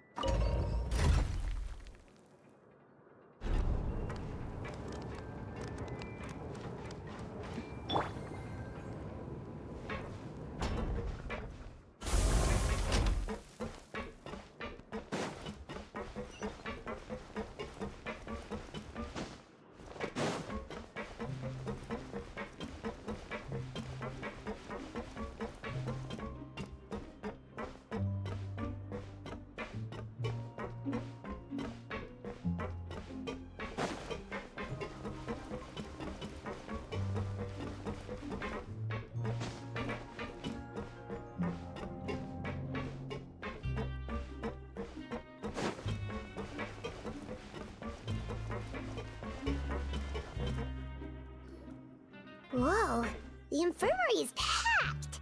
Oh, hi, Raisa. Please, you have to believe me. I saw it with my own eyes last night. Another me! He looked exactly like me. Got it, okay. I've written down everything you told me. Now, I have a few tests to run. Take a deep breath, and don't worry, it's nothing to be nervous about.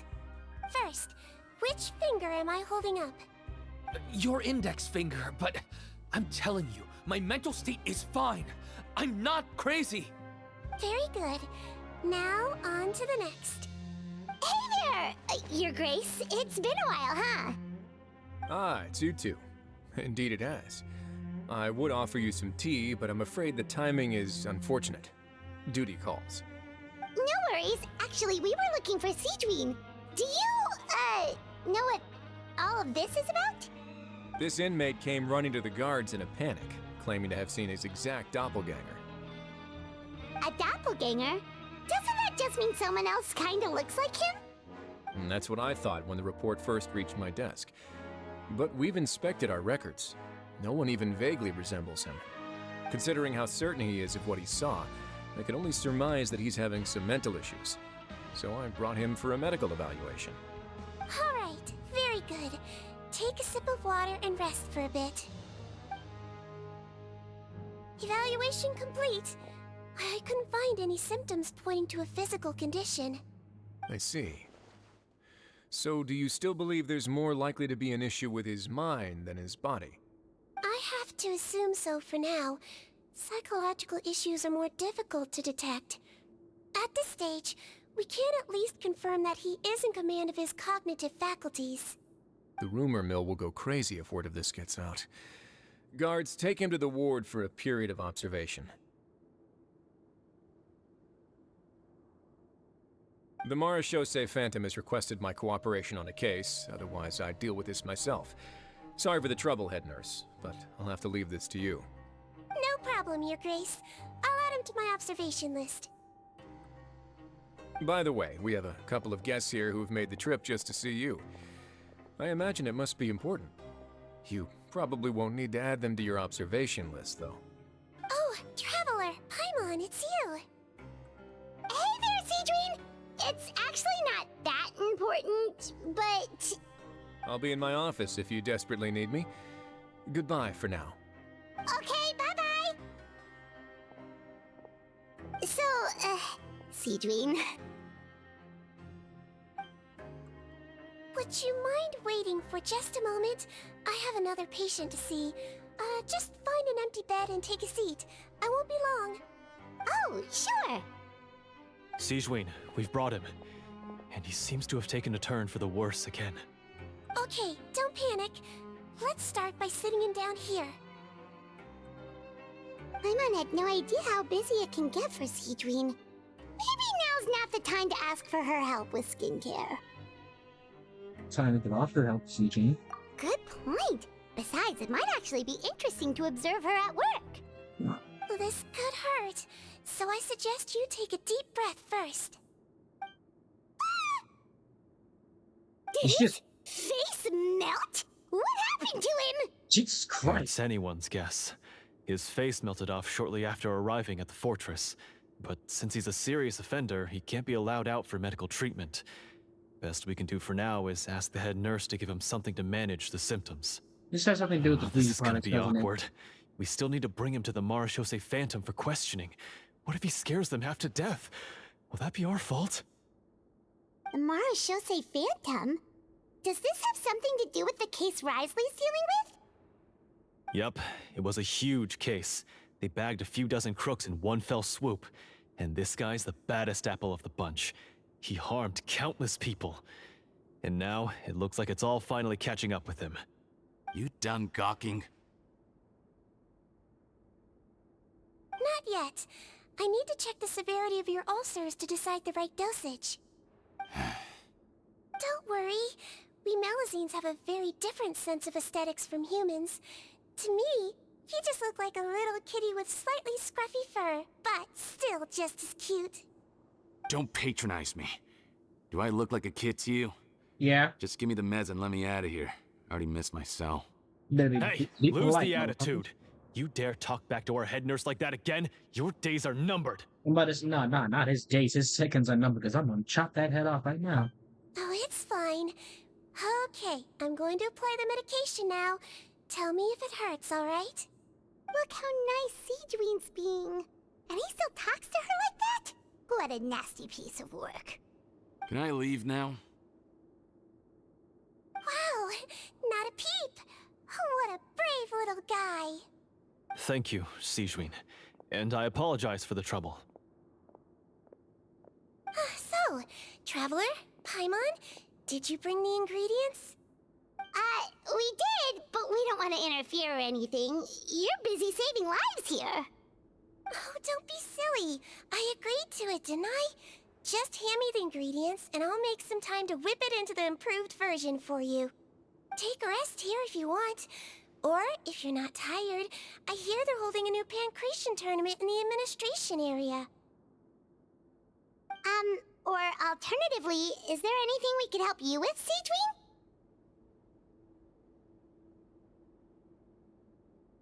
So it's a token of our gratitude. That's right! Let us help you out! It's the least we could do! Good point.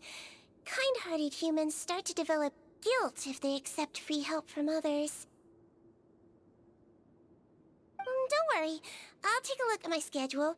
I'm sure I can find something to treat this condition. I gotta warn you, though. It'll be tiring work. So I suggest you take a break first, then come back and see me when you're ready.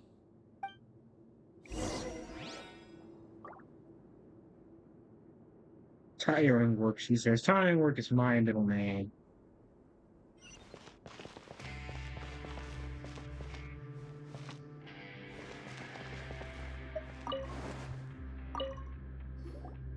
We're ready, Sigewinne. What's our first mission? I found the perfect job for the Traveler. First, I'd like you to lie down in this bed.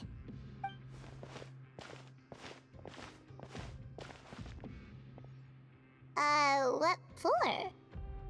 I need you to pretend to be sick. What? What? Oh, is it that difficult? I thought you did a pretty good job last time. Oh, so you knew. I sure did. He was way more interesting than the usual malingering inmates, and you played along very well, Paimon. I observed you two for quite a while after that. Well, this is awkward. But why do you need us to do it again now? No time to explain. My next patient will be here any second. Please just do as I say. You can, pretend like you've got a nasty headache, and throw in some dry heaving for good measure. Okay.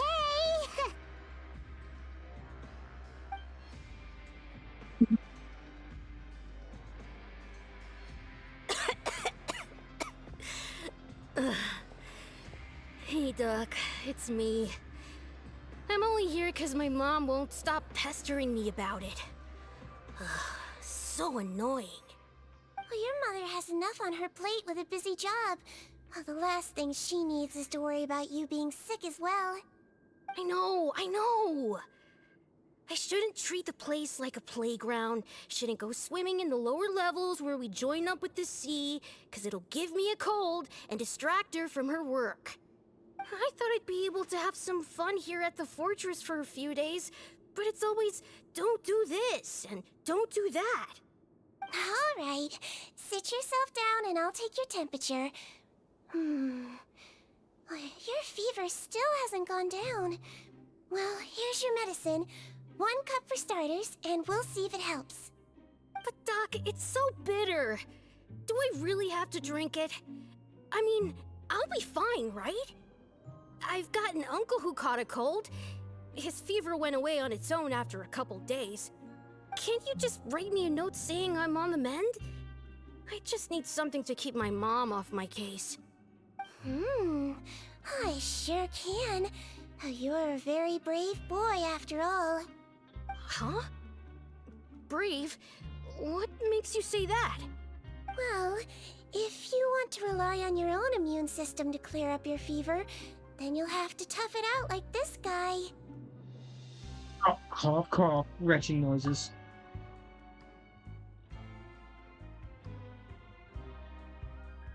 Hang in there, traveler. Are you gonna puke? Paimon can get you a paper bag.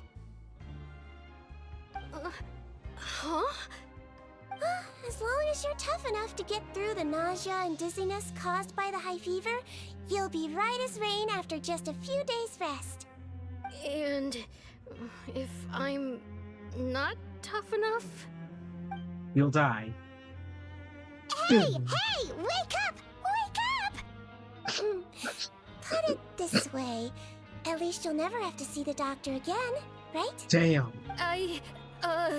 I think maybe I'll take that medicine after all, if that's okay. Oh, of course. Here, it's still warm. It's so bitter. All done. Great job, you two. Oh, we That just kid played really him. doesn't know what's good for him. His mother's a guard here. She's been working back-to-back shifts lately, but unfortunately, his father's away on a business trip right now. She had no choice but to bring her son here for the time being. He was quite happy at first. He seemed to think that the Fortress of Meropide would be all fun and games. So you made us put on that act just to scare a kid into taking his medicine? That's a pretty sneaky trick. Seems like there's a whole side to Sigewinne we never knew about. It's a technique I learned from my teacher. Oh, you had a teacher? Was she a Melusine doctor too? She was human. She passed away a long time ago. Oh, sorry. No, it's fine. I really liked my teacher, so it's always nice when I get to talk about her with other people. She was a traveling doctor, and since she didn't have a clinic, she'd go out and visit her patients wherever they were. Dealing with the badly behaved ones was her specialty. She used to say, if you can scare the little brats into taking their medicine, you won't have to hear them wailing and screeching when their condition gets worse.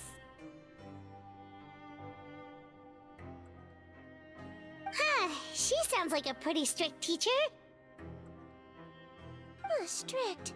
Well, that's not how my teacher saw it. She thought of herself as terrifying to kids. Strange way for a doctor to describe themselves. Now Paimon's curious to know what she looked like. As it happens, I actually have a picture of her. Huh, you know what? Makes sense. Let's go like Nanny McPhee. Oh, wow, yeah, okay, that'll terrify the kids. Yep. All the children she treated thought she was a witch. Why does it almost sound like you're envious of her? Oh, because I am.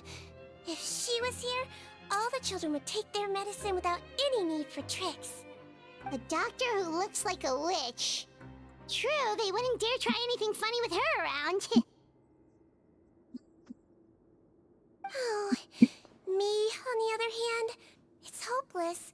Children aren't afraid of me at all. That's actually a good thing, you know?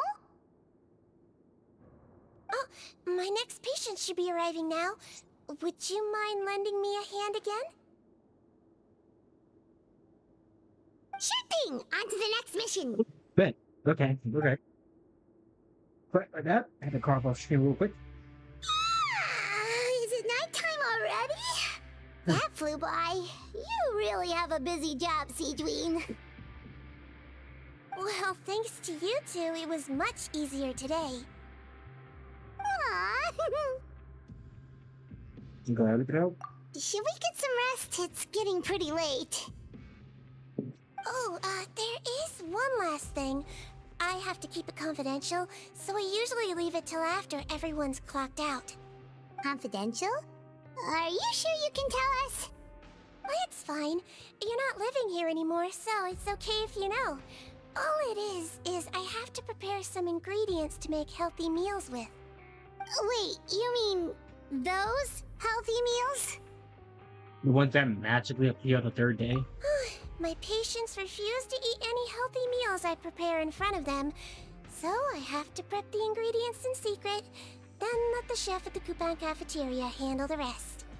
Considering even the chef's version makes people uneasy, it really makes you wonder what's in it. You want to find out? I can teach you how to make it. That way, if you ever suffer from exhaustion on your future travels, you can prepare a healthy meal for yourself. It's really good for you, you know. Sure? Guess we can help out one more time.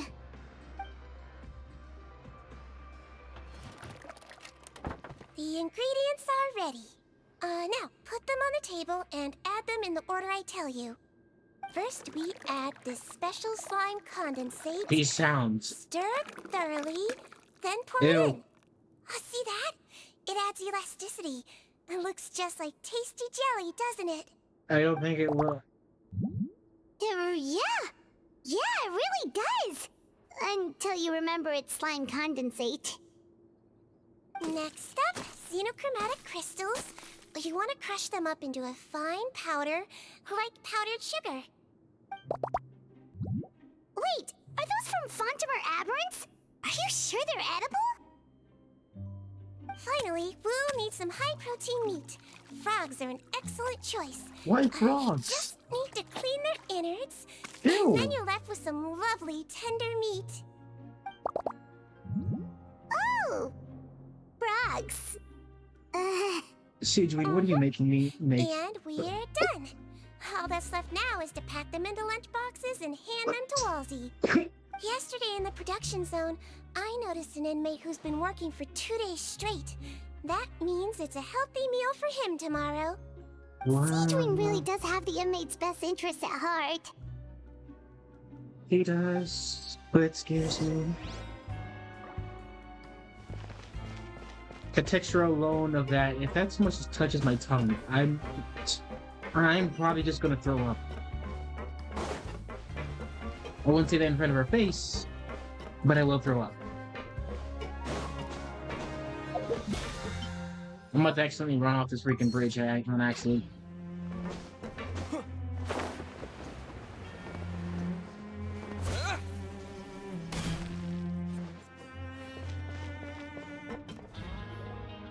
Ah, head nurse. Got some extras for me? Just the one today. The serial number's on the lid. Sounds good. I'll make sure it gets delivered. Sounds like they're talking in code. Thanks for your help. Oh, it's no trouble at all. I only wish I could do more. You work so hard for all our sakes. I'd happily lose a little sleep if it meant helping you out. That won't do. If you reduce your sleeping hours any further, your health will start to suffer. All right. Nurse's orders. I'll do as I'm told. But you take care of yourself too.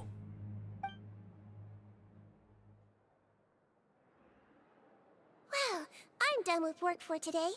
Thanks for helping out, you two. Seems like the guards and staff here have a lot of respect for you, Sigewinne. In just one day of helping you with your work, it feels like we've done a lot for the fortress. Head nurse, please, wait. I'm sorry to disturb you this late at night, but I think you'll agree, this is urgent. Okay, just relax and catch your breath. What's the matter? The guard at the observation ward, 𝔱𝔬𝔱𝔬𝔬, he told me to pass on a message to you. One of the inmates there, the guy suffering from possible hallucinations, well, he seems to have made a sudden recovery, and now he wants to apply for permission to leave the ward. Huh? Already? Sun don't add up here. You were right to tell me. I'll have to examine him and make sure he's well before we discharge him. Looks like we've got one job as medical assistants left. We'll come with you.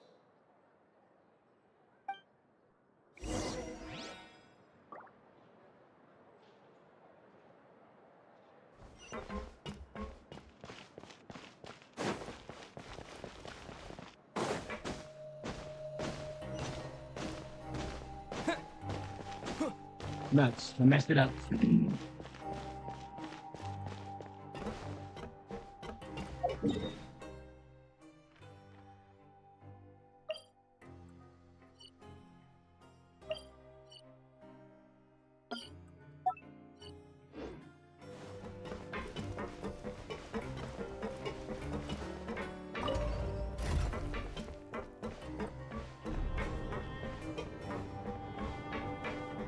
You spin me right around, baby, right around.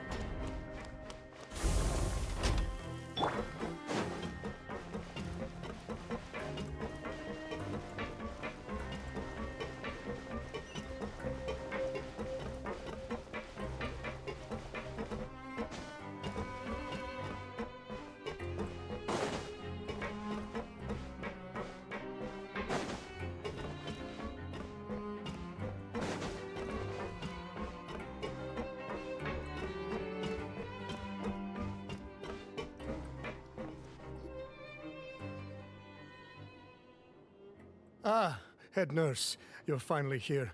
I'm so sorry for all the trouble I've caused you, but I believe I've now made a full recovery. After giving it some thought, I'm sure that I was probably just seeing things. Stress-related, I imagine. I'd been working long hours, so I definitely wasn't in the best state of mind.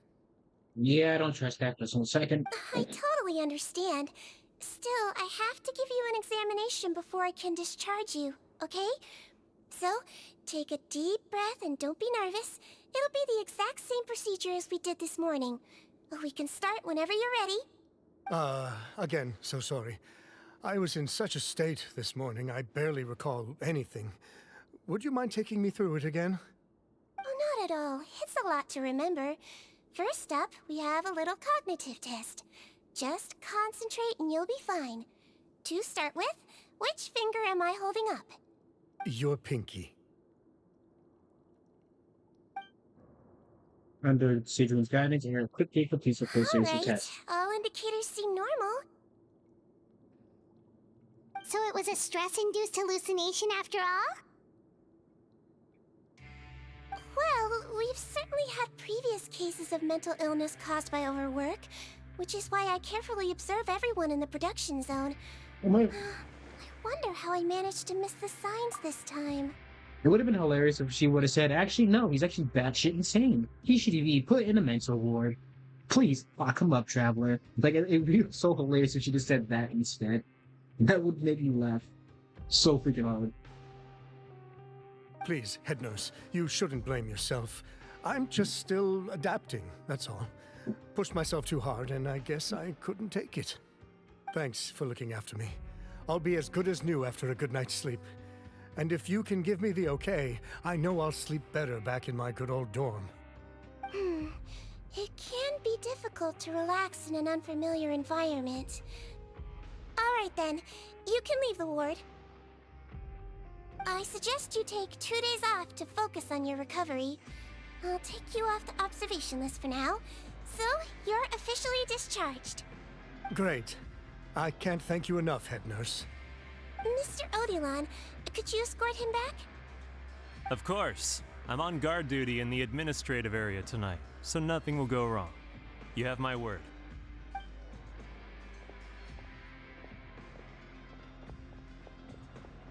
Guess you're finally done for the day now, huh? Yep. But I still haven't gotten around to making that improved lotion for you yet. Oh, no rush! Seriously, it's super late now. You should go get some rest too. Well, tomorrow it is then. Good night, Traveler. Good night, Paimon. Hope you sleep well. Oh, don't you worry! We will! After a productive day of work, we're both gonna sleep like a log. Night, Sigewinne. Yeah, sleep tight, Sigewinne. See you tomorrow.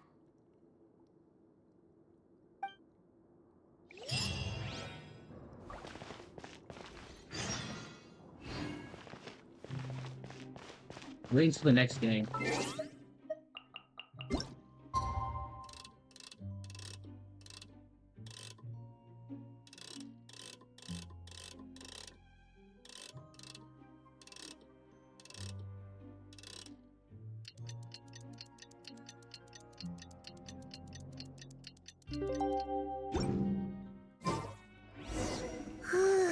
Paimon really did sleep like a log.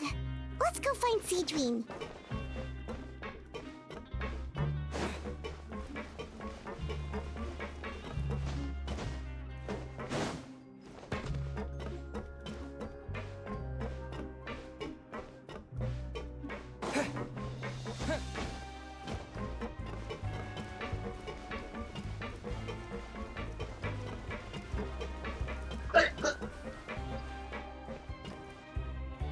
Whoa!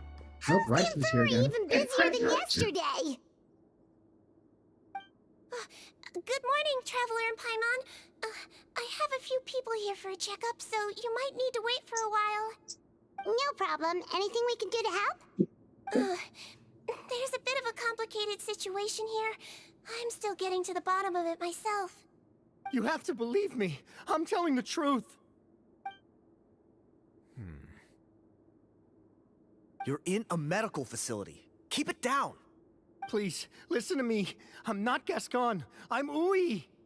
You're a horrible liar, you know that? We get all your mugshots with the arrest warrants. It's clear as day that you're Gascon. You mean because of the way I look? I don't know what happened. I just woke up like this. Then you guys dragged me in here for an interrogation. I brought you here to figure out what's going on. If you truly are the victim of an injustice, yelling isn't going to achieve anything. At most, it'll delay your vindication. All right. I get it. This is nuts. Yesterday's interrogations went fine, and now this. Morning, Your Grace. What's going on? Remember the case I mentioned yesterday? The one brought to me by the 𝔬𝔱𝔱𝔬𝔪𝔀𝔬 Phantom? Well, we've been questioning the inmates involved this morning. Every single one of them is claiming mistaken identity. Huh. That's even weirder than what that guy was saying yesterday. The thing is, none of them have been able to provide any evidence whatsoever to support their claims. Questioning them further got us nowhere, so for now, we've brought them to the infirmary. And we thought yesterday was as busy as it got for Sigewinne. We've compiled their statements. Have a look. Perhaps there's something we missed.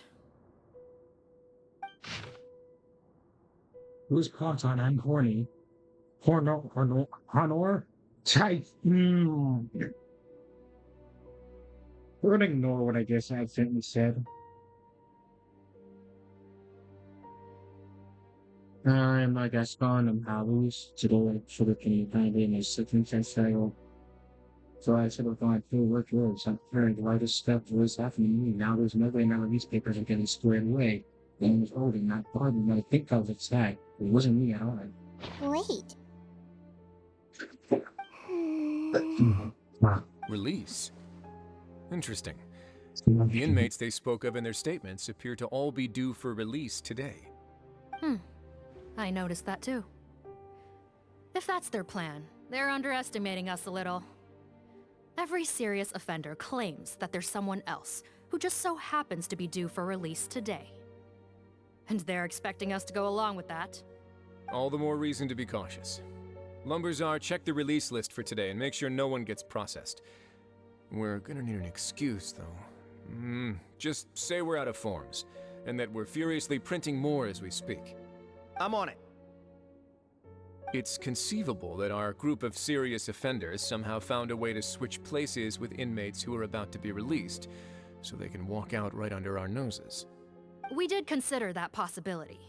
But I mean, just look at them. They match the warrants, period. How could there have been a switch? Only if they're dead ringers for the inmates due for release, I suppose. I gave you that name list yesterday to assist in your investigation. Did that help? Yes, the inmates' mugshots were attached to the list. The first thing I did was check for lookalikes, and I didn't find any. The only other thing that stands out to me is that their voices sound a little different today. But it's not exactly hard to put on a fake voice. Oh, really? What does our head nurse make of all of this? Give me a moment. I think I have a way to confirm whether there's been a switch. I know, it's not time to change your dressing yet, but please bear with me. Huh? Isn't that the guy from yesterday? This should be Honore.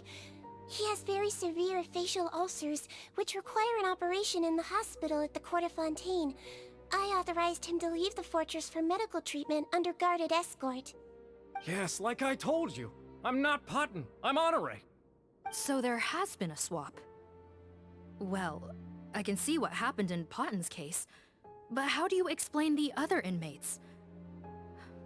You're not telling me their souls switched bodies, are you? No, I believe it was their faces that got switched. The method is a bit like replacing a tooth. Take the bad tooth out, put a false one in. And actually, I think I can prove it to you.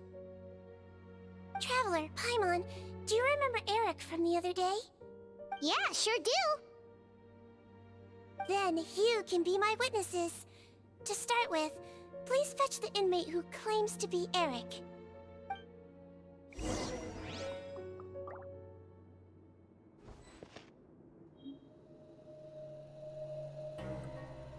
Jesus Christ, why you got me doing this now? Where's that note?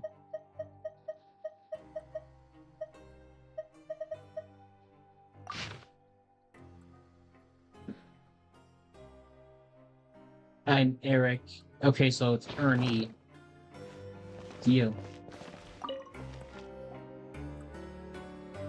So, you're Eric? Yes, head nurse. It's me. You do believe me, right? I need to do another examination on you. Same procedure as yesterday.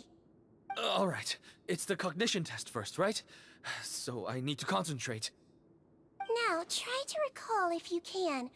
The last time we did this test, which finger did I hold up? I believe it was your index finger.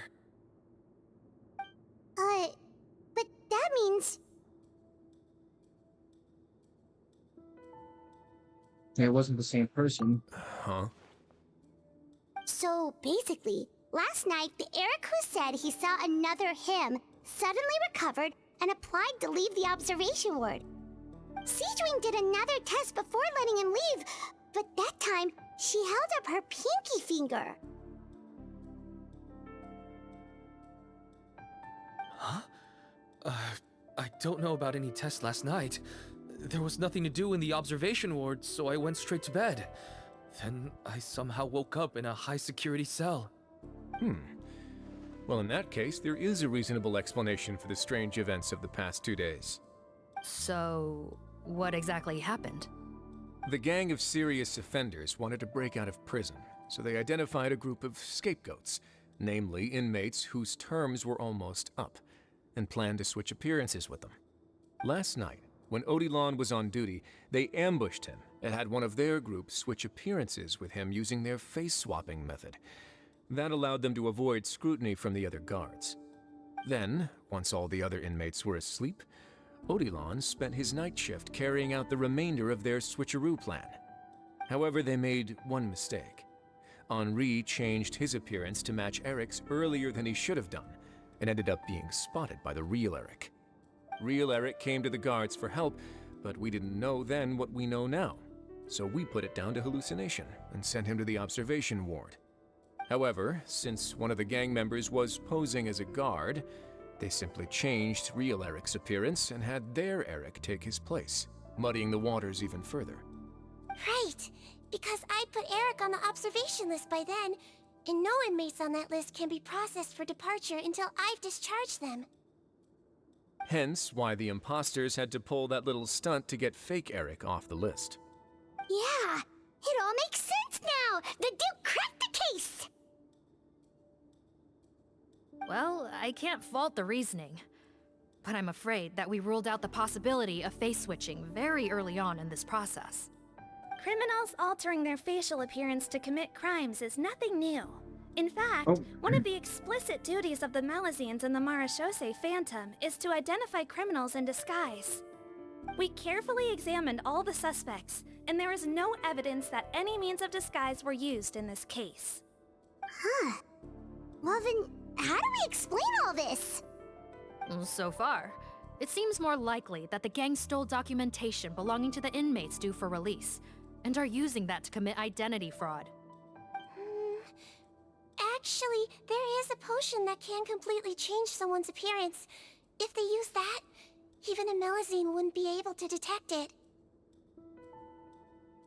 A shape-shifting potion? Forgive me, head nurse, but this is the first time I'm hearing about it.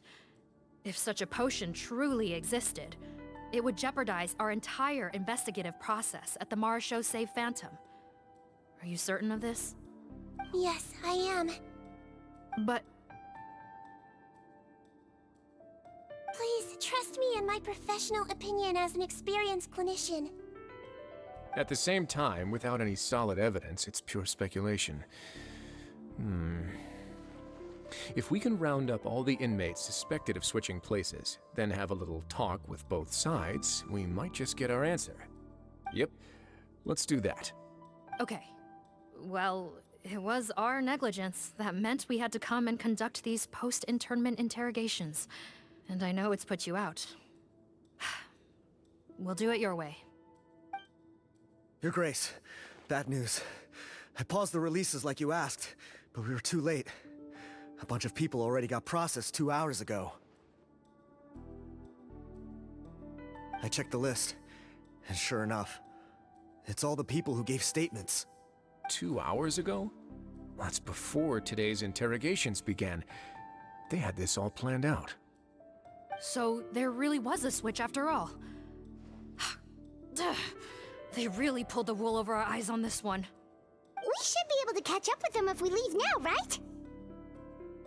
Not if that potion is real. They can just switch faces again after leaving the fortress. And if the 𝔬𝔱𝔱𝔬𝔬's Melusines can't even spot them, we wouldn't know where to start searching. Yikes! So we're at a complete dead end!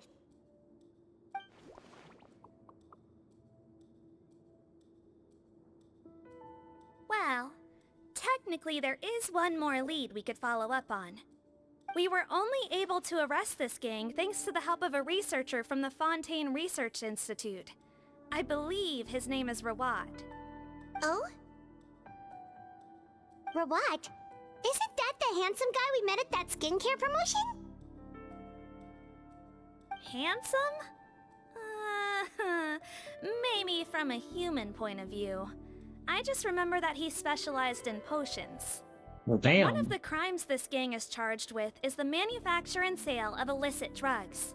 According to Mr. 𝔱𝔰𝔢𝔬𝔱𝔬, they appear to have stolen technology he developed through his research and used it in their operation. At first, he thought it was a typical case of intellectual property infringement, and he tried to negotiate with them. But once he discovered their criminal operation, he reported them to the authorities. Thanks to his report, we were able to swoop in and arrest them all in one go. What a hero! Bet that took courage on his part. No doubt. This is worth following up on. As the one who snitched on them, it's highly likely that 𝔱𝔰𝔢𝔬𝔱𝔬 will be targeted by the escapees. Why you gotta refer to it as That snitched on? aside, since he's negotiated with them in person before, there's a chance he'll have some additional information for us. Understood, Your Grace. My team and I will head to the Fontaine Research Institute right away. In the meantime, please keep an eye on the face switch victims for us. Of course. Miss Morgane, I'd like to come along and help you catch these criminals. Huh? Why's that? Well, I'm the one who discharged the fake Eric last night, so I feel partly responsible. Don't say that, head nurse. Your focus was on the inmate's health, and rightly so. We can't ask you to help with arresting criminals. That's our duty. I also have a more personal reason. Cotton is a patient of mine, and if I don't get a new batch of medicine to him in time, his condition will get much worse. Look, head nurse, I completely understand where you're coming from.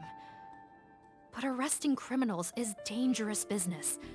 And if anything happened to you, none of us can afford to take on that responsibility. Don't worry, I can defend myself just fine. You say that, but still. If I may, Miss Morgane, Sigewinne is the one who raised the potion hypothesis, and I'm sure she has far more expertise on the topic than your team. My suggestion would be to bring her with you. And if you really are worried for her safety, then... You already know the deal. Ah, We're going there along you go, anyway, right so. on cue. Knew I could count on you.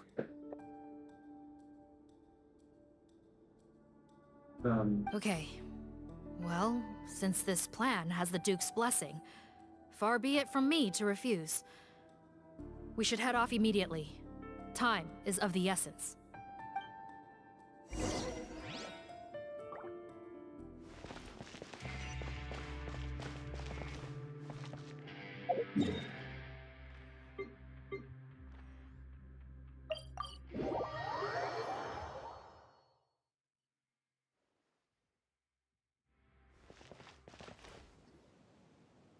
Greetings.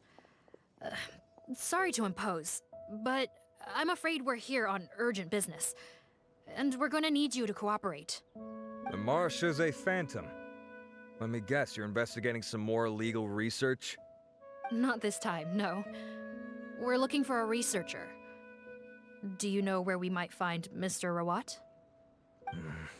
𝔱𝔰𝔢𝔬𝔱𝔬𝔬. Oh yeah, Mr. Handsome, right? He actually doesn't work on site here very often. There's a handful of researchers in the nearby area who know him pretty well, though. You can see what they know.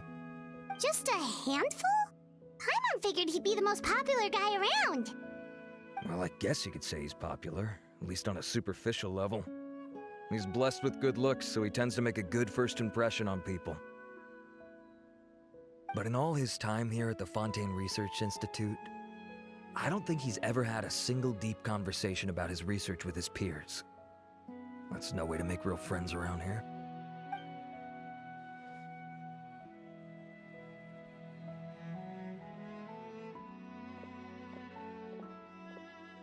That's so weird. He definitely didn't come across like a recluse at that product promotion. Oh, I don't find that weird at all. He definitely didn't strike me as the kind of guy who's good at making friends. Really? Paimon couldn't tell. Must be a Melusine perception thing. Okay, we should talk with his acquaintances. But we also need to check the Research Institute for any clues. Let's split up. It'll save us some time. Sure thing. We'll go ask around among the other researchers with Sigewinne. Paimon's suddenly kinda curious to know what everyone really thinks of him.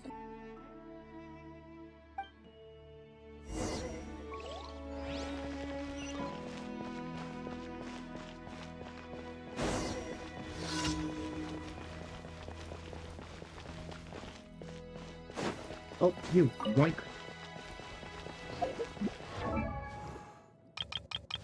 Precisely. Ugh.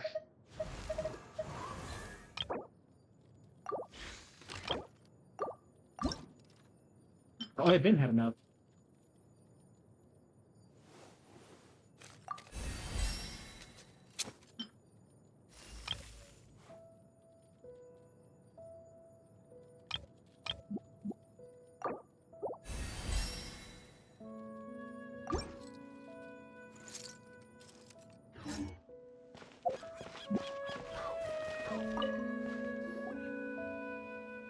Excuse us, are you Audrey?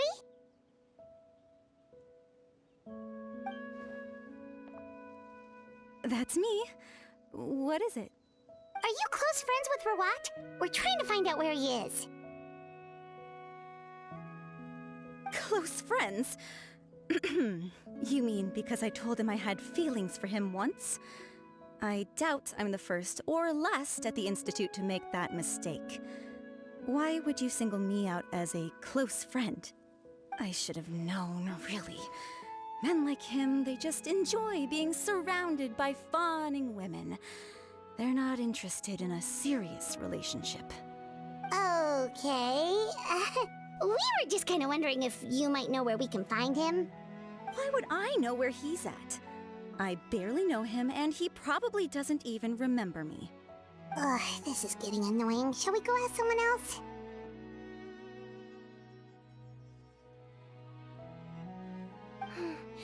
I think she knows Rawat better than she cares to admit. If we leave now, it might be a wasted opportunity. Maybe, but we're not going to get much out of her while she's in this state, are we? She's displaying symptoms common among people in love, if that's what you mean. But I know a cure. It's curable?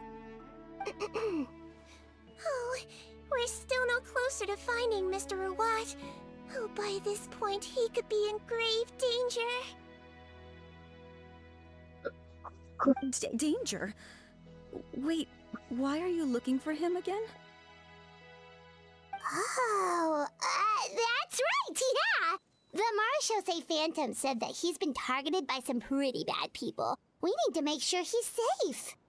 What? How has this happened? He seemed fine when I last saw him, and that was only a couple of days ago. Just happened to run into him, of course. Oh, I see. Well, do you have any thoughts on where he might be right now? Okay, but this is purely out of concern for his safety. If he's not at the Institute, he might be at his mother's place. I heard she raised him alone, that they had it pretty tough financially, and these days she's housebound due to illness. He makes regular trips back home to check on her. Oh, okay. Do you know the address? Nope, sorry. I only found out the thing about his mother because it came up in conversation once.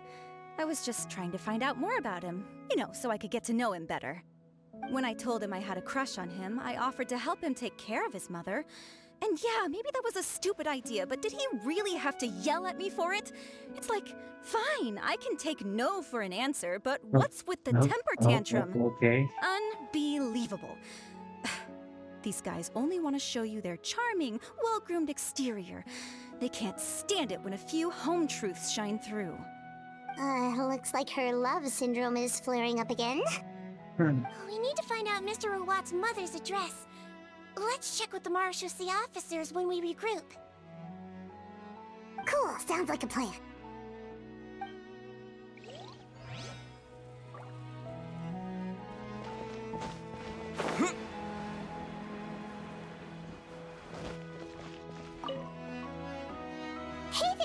you in Teep?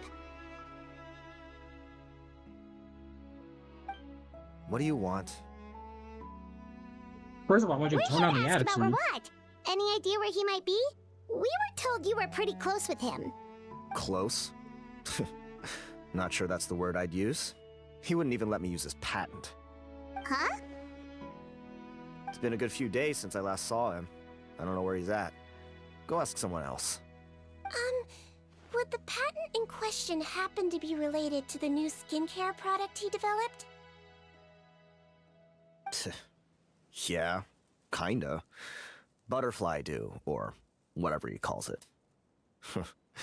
I heard he made a tidy sum off of that one. Okay, now we're getting somewhere. Keep going. Most of the other researchers here focus on mechanics, energy, stuff like that. I get why he wouldn't be interested in having anything to do with them. But I'm studying coatings. There's a huge overlap in our areas of research. Why would he refuse to work with me? I bought his product once, and noticed it contains a unique substance that might have applications in coatings, too. If it worked out, I could probably make as much as he's making. Don't get me wrong, I had no intention of plagiarizing his work. I was hoping to get official permission to use his findings in my own research. Followed the proper procedure. It was all above board. I would have had to pay him a license fee and everything. But despite that, he turned me down not once, not twice, but 3 times. It's like he's vehemently opposed to the idea of anyone else making the kind of money he does. Huh, so is Rawat antisocial, or is this guy just jealous? Maybe both, three of both. Well, it doesn't look like we're gonna get any info about Rawat's whereabouts from him. Let's go. Wait, 1 second. Mr. Antib, next time you go shopping, you should buy some Bule fruits. Peel the skin, steep in water, then drink. It'll help calm your mood. Huh? Yeah. Thanks.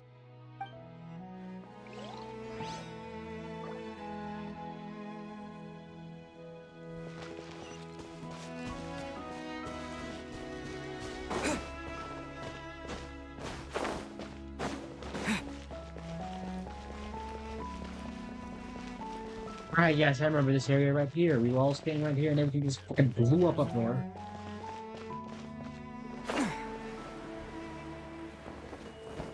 Suck on Andy. Sorry to bother you, sir, but are you Bertram? Who's asking? Yo, mama. Just some concerned citizens helping out the Marechaussee Phantom with an investigation. We'd like to ask you about Rawat's whereabouts, if that's okay. We're told the two of you are pretty close. Not anymore, we're not. Turns out we don't see eye to eye. Oh yeah? What happened? The thing about us researchers is, most of us do what we do for some sort of higher purpose. But not Rawat. All he cared about was how to commercialize his findings. He won't even let you work with him unless you sign a confidentiality agreement first. Also, he has better control over who gets which intellectual property rights. How are you supposed to get any meaningful research done working with a guy like that? Now that I've got my own technical solution for my compressor, I don't need to work with him anymore. So that's what Rawat is really like. We'd still like to know where to find him. Is that something you can help us with? Wait, you're... Yeah, I know you. You're the head nurse at the Fortress of Meropide. Alright, then I'm happy to help you if I can. I respect the work you do. Medicine serves the highest purpose of all the sciences. Respects the game. Turns out Sigewinne's got some real clout. Did you say clout? Wow, these terms they're using. I have no real way of knowing where he might be. I stopped working with him 2 months ago, and I've barely seen him since. But if you want my advice, I'd say go talk to the peddlers. There's a few he meets with every other day or so. Maybe they know where he's at. Peddlers? Yeah, back when I was working with him, I noticed he met with them quite often. Wouldn't surprise me if they were involved in some shady business together, because it seemed like they went out of their way to avoid discussing anything in my presence. The little I overheard was about manufacturing and selling pharmaceutical drugs. Like I said, he's all about the money. Drugs? Doesn't he work with skincare products? Do those count as drugs? Who knows? I never cared to find out. He's the Morag rubber, not me. Thank you. You've given us plenty to work with. Welcome. Goodbye, and may we both reach new heights in our scientific endeavors. Well, that's all 3 researchers. Let's head back to the meetup point.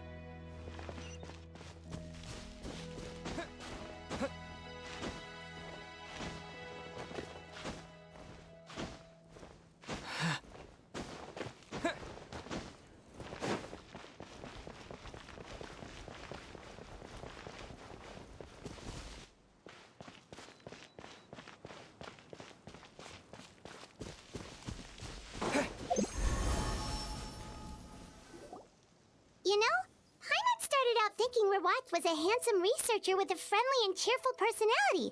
It's such a surprise to learn that his peers have a different impression of him. So, what's your view of him now, Paimon? A handsome researcher whose difficult upbringing turned him into a profit chaser with a chip on his shoulder? So Damn. your thoughts about That's his fun. appearance haven't changed at all? Well, his looks are kind of a big deal. At least in Paimon's opinion. How does such a handsome guy end up being so antisocial? Even with his difficult family background, it just doesn't make any sense. You can't judge a person solely based on their appearance. You should have known Head that. nurse. That's like common Traveler. sense. I assume you've spoken with the researchers. What did you find out? Bertram mentioned 𝔱𝔰𝔢𝔬𝔱𝔬's involvement with some pharmaceutical merchants. Do you know if he's registered any pharmaceutical brands? Since he was a whistleblower on such a huge case, I ran a background check on him. I don't remember there being any brands under his name. How strange.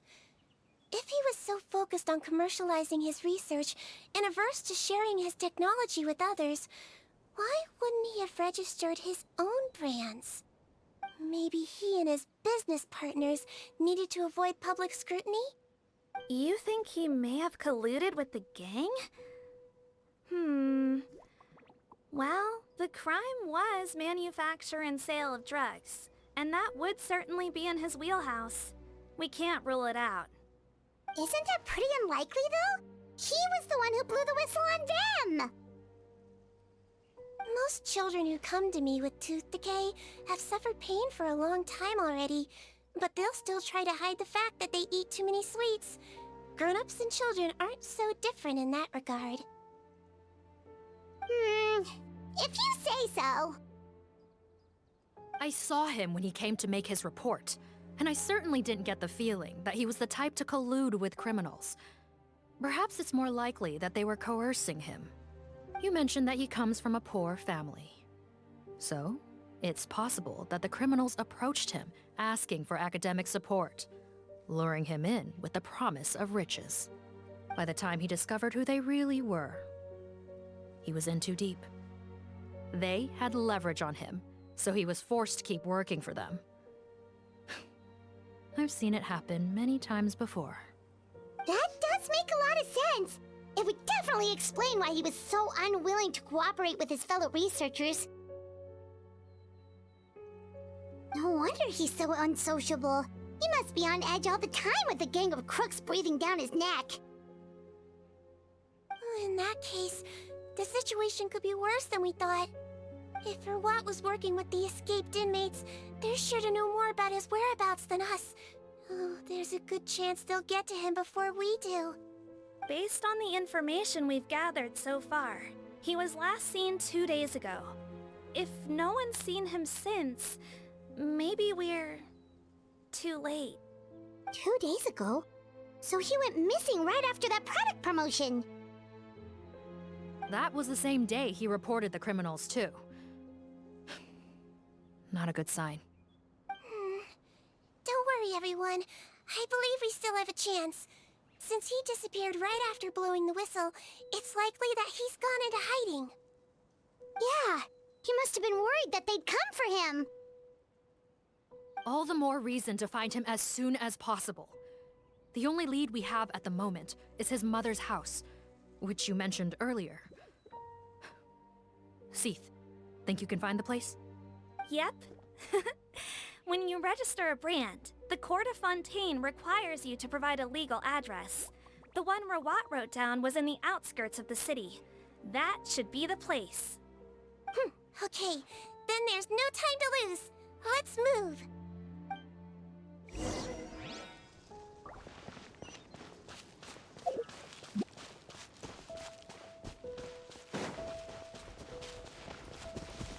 Set up.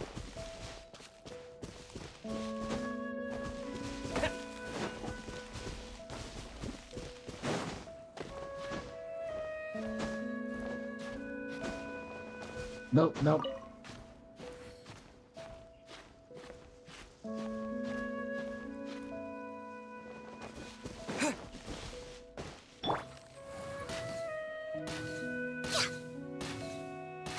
What am I missing? How? Okay, I guess I just came back. Ooh.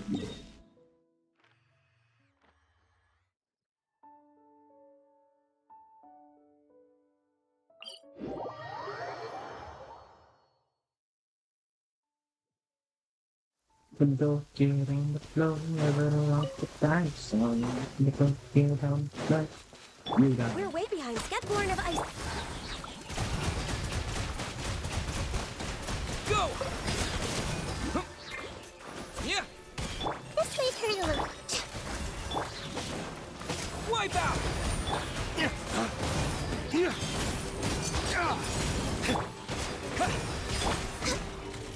Access denied.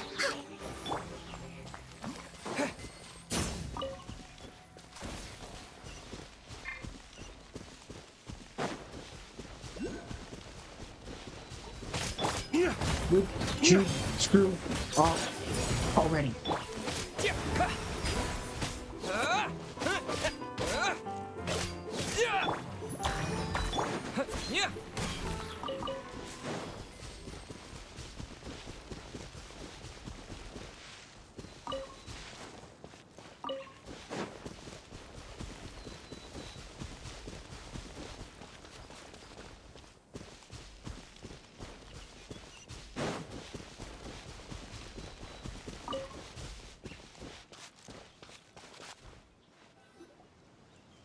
Alright, this should be the house.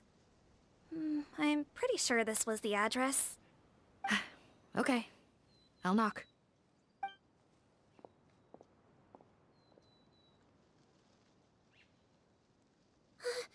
Sounds like whoever's inside has restricted mobility. Oh, it seems serious. Oh, what's the fastest way to get this door open? Break the door down? Yep. No, I'll handle it. Let the expert deal with it. There'll be a mountain of paperwork if we damage a citizen's property. You guys are no fun. Calm down. Deep breaths. Remember your training. Control your strength. And... it's open! Seath, take a few people and lie in wait. Keep your eyes peeled for any activity around the house.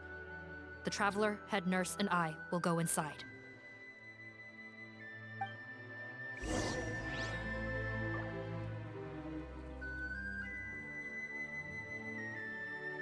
Hang on.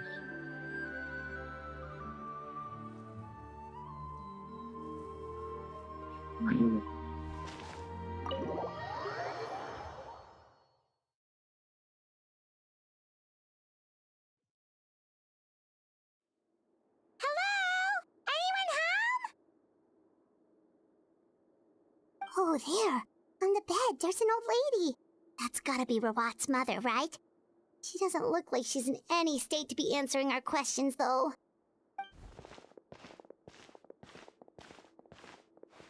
We could try, but she is very ill. We mustn't force it. Well, doesn't look like 𝔱𝔰𝔢𝔬𝔱𝔬's here. She's the only one we can talk to. Yep. Allow me. Hello, ma'am. Might I ask if you're 𝔱𝔰𝔢𝔬𝔱𝔬's mother? We are trying to locate him.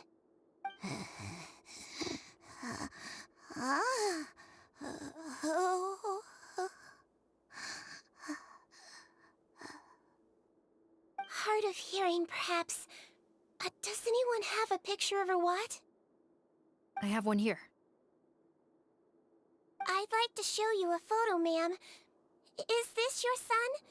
Do you know where he is?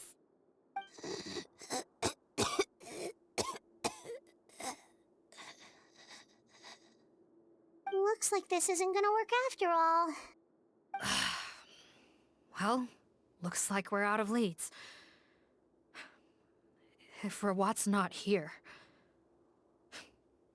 things are looking very bad for him. Is it possible he could have avoided returning here because he knew he'd be in danger? Maybe. But if so, where do we look next? Maybe we should take another look at the Institute. Guess so. I suggest we all return there now. We found a good amount of useful information the first time, but perhaps there's something we missed. This is our last hope. Sorry, officer, but could I stay here for a while? This patient requires some care. Of course. Traveler, stay with the head nurse. You're technically here as her assistant after all.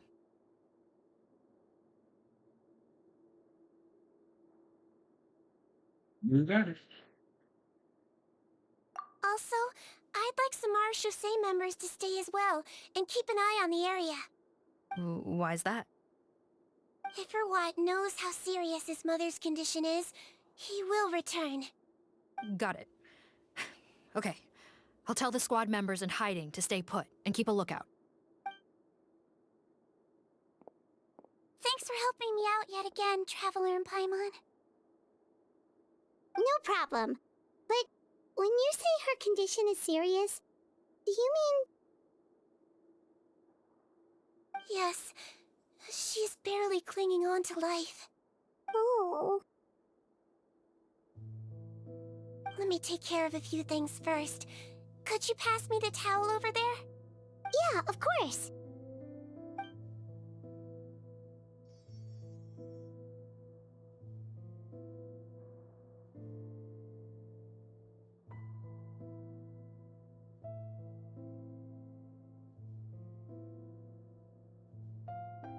I can tell that her family has tried a lot of different treatment methods, including some very expensive medicines. Unfortunately, her condition is so multifaceted that a recovery looks all but impossible. Sigewinne. Paimon bets being a nurse must be pretty tough at times like this. Yes, it makes me a little sad. In 𝔱𝔻𝔻's eyes, a human's birth, aging, sickness, and death are as much a part of natural law as sunrise and sunset. But human medicine can defy that law to some extent. In that sense, it is a science of miracles. That is why I became fascinated with it in the first place. But it was only after I truly became a doctor that I realized miracles don't always happen. Even the greatest doctors cannot cure all diseases. Sigewinne. Oh, don't worry about me, Paimon. A doctor's duty is not to cure all diseases, but to treat whatever ailments they can. At the very least, I can lower her fever. That way she'll suffer less, and she might even be able to see her son. Yeah, all the more reason to find 𝔱𝔰𝔢𝔬𝔱 as soon as possible, even if we don't catch those crooks.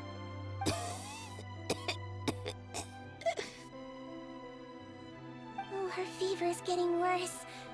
Could I get some hot water? Sure, we're on the case.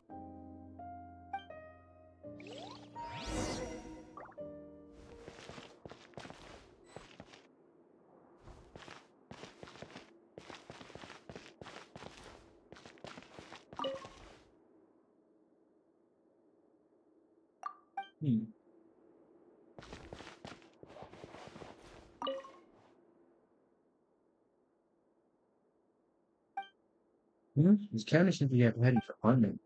This is the way to the underground lab is written into the journal.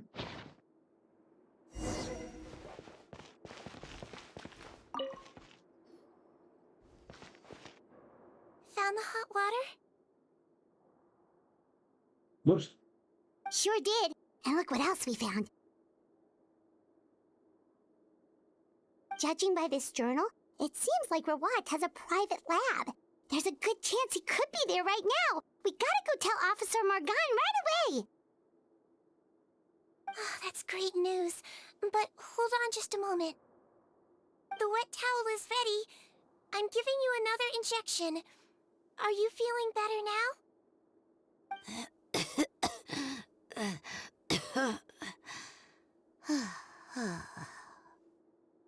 It's all right. We'll go bring him back. Please hang in there. Thank you.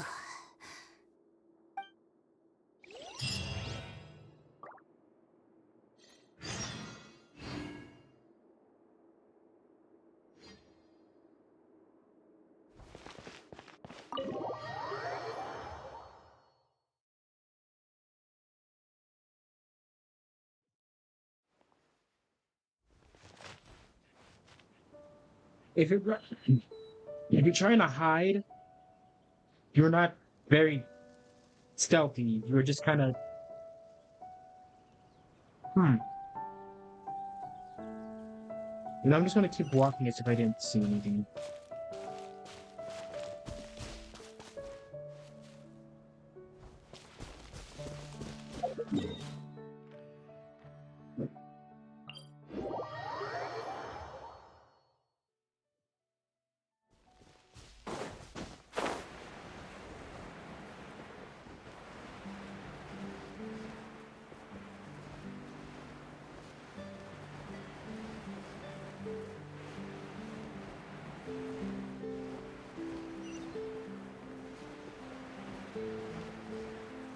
Coming in.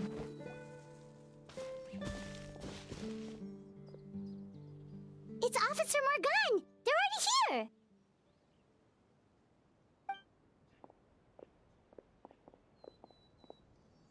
We came as soon as we heard the news. I can't believe we were so careless. The most crucial information of all was hiding right there, in that room. And we missed it. Don't blame yourself. Right now, we need to focus on finding a way in. There's a mechanical door over here! Hopefully the instructions in Rawat's journal will help us open it.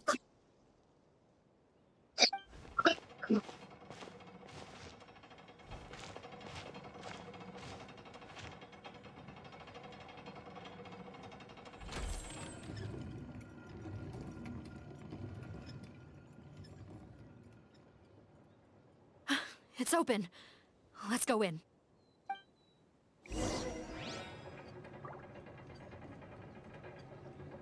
That was easy enough.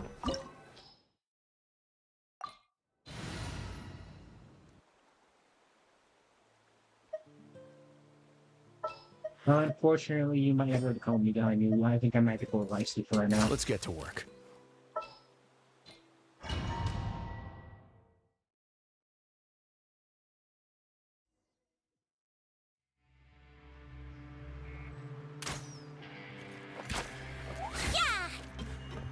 Cutscene's just a pro character, I forget that.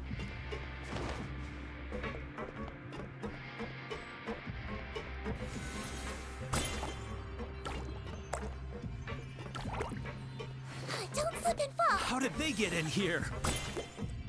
Captain, up ahead! Those look like our fugitives! So they found this place too? Don't let any of them escape!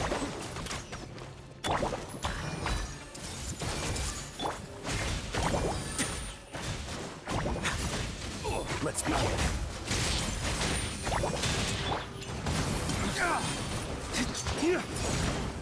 Go! Straight line. Oh, still alive. Hang on, I got it. Stay cool and face your guilt. Still alive? Sit your corny ass down. Bitch. I said. Cross it, or Away now. I see everything! Let's blow bubbles!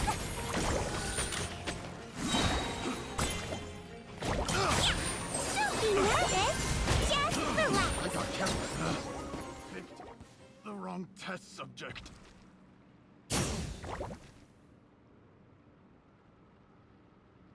Captain, according to our list, many of the fugitives aren't accounted for. There may be others hiding deeper inside the facility. Ah, so these guys were just the lookout crew. The 𝔬𝔱𝔱𝔬𝔪𝔀𝔬🔂 Phantom. How did they find this place? Wait, it's that guard from the fortress. That's right, I'm on your side. I mean, the Duke sent me. What's the matter? Some sort of mix-up? Mr. Odilon, didn't I tell you a few days ago that you need to stop all field work until you've recovered? Ah, well, you know, gotta help His Grace out. Share the load. Officer Morgan, this man is an imposter. The real Mr. Odilon has no recent health issues. What? But I... Looks like the head nurse was right about the face-swapping method. Arrest them all! DuPont, stay here and keep guard. And watch the exit. If we're not back soon, call for reinforcements. Got it.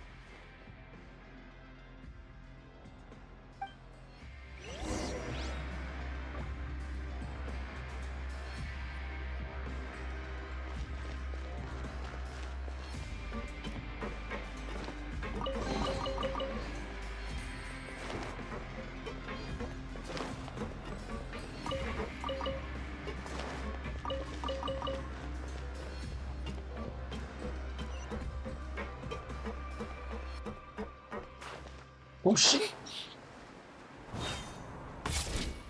Okay, there was a hole in the floor there. That would have been...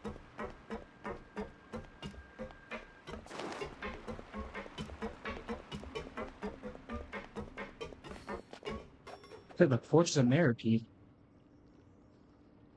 So many jars. Was this some sort of production facility? This scent, it's probably the ingredients used to make butterfly dew.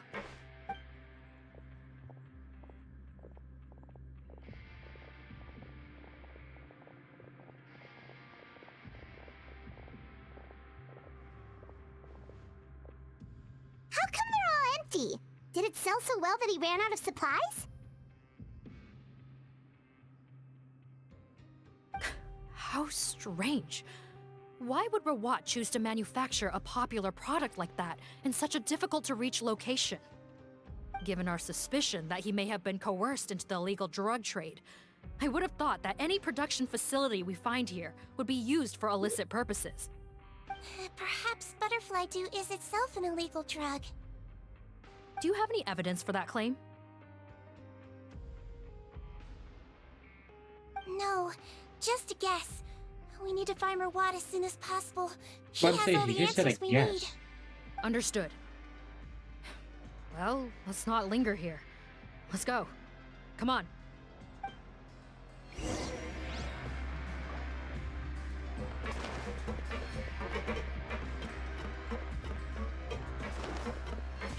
Jesus.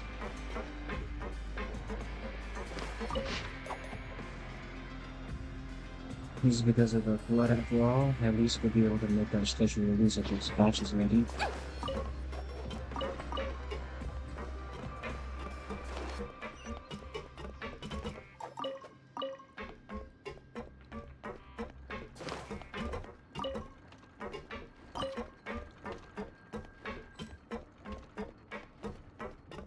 Doesn't look like we're gonna get this door open. Let's find another way around.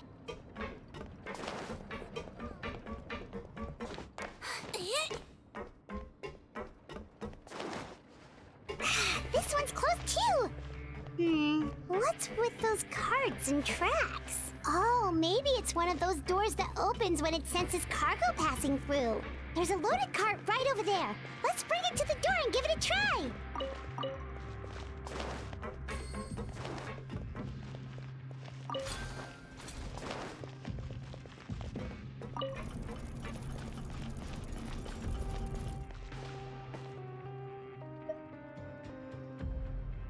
Clockwise.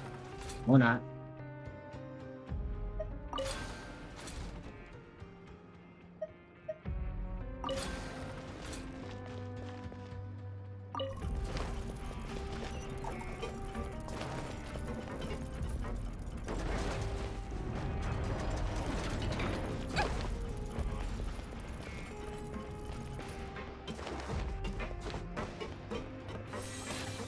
Yeah, I thought so.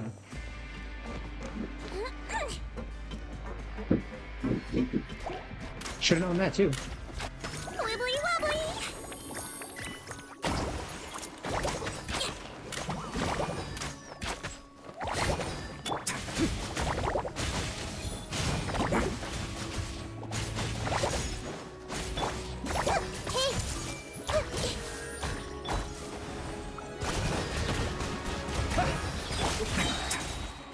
Let's begin.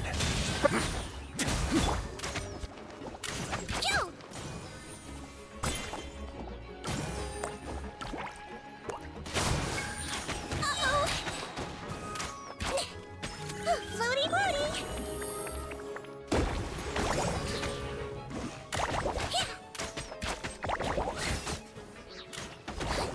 Okay, I'm not even doing the three.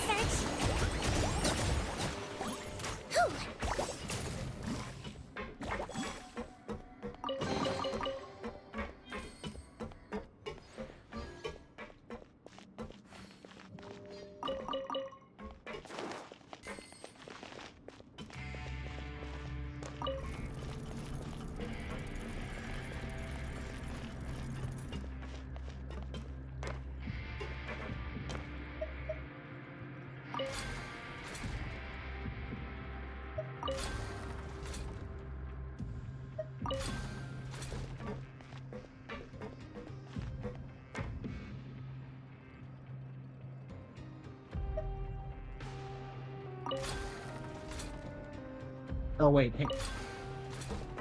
I know exactly what I gotta do.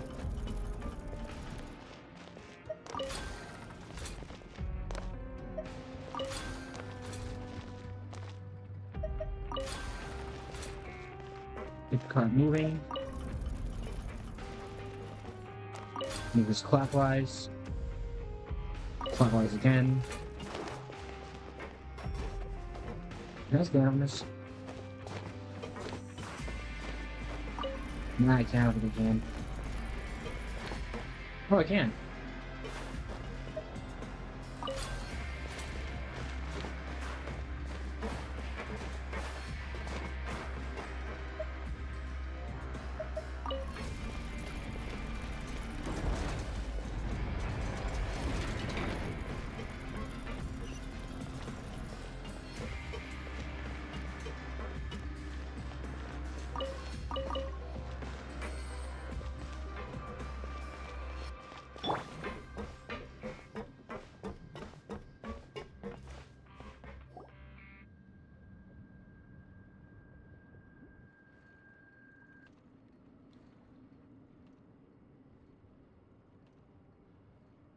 This room's much smaller than the others.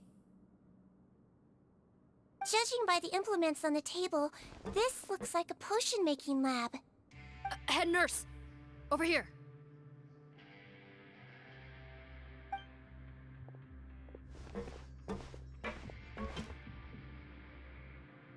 Let's see. Huh? Robot's clothes? Why would he change here? Perhaps they stripped him down, left the clothes behind, and disposed of him somewhere else? Yikes, Sigewinne, where did that come from? House is dark. What a tragic way to go. Especially with such a bright future ahead of him.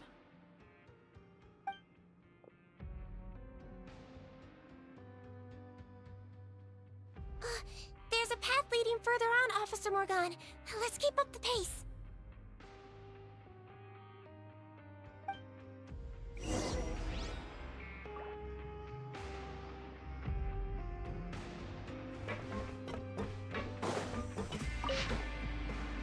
That's why a source food has to be dried up, though that means that this final batch will be able to fetch a good price.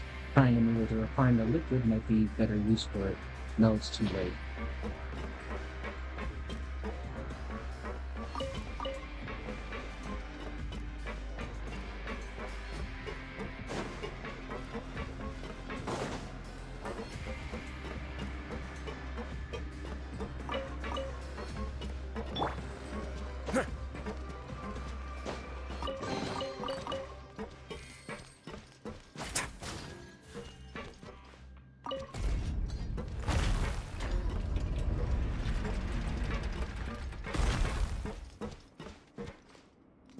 I don't like the look of this room at all. There's some human experimentations I've missed.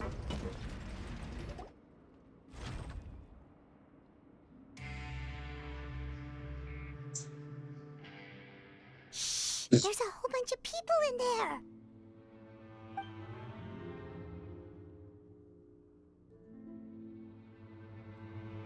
Are you serious?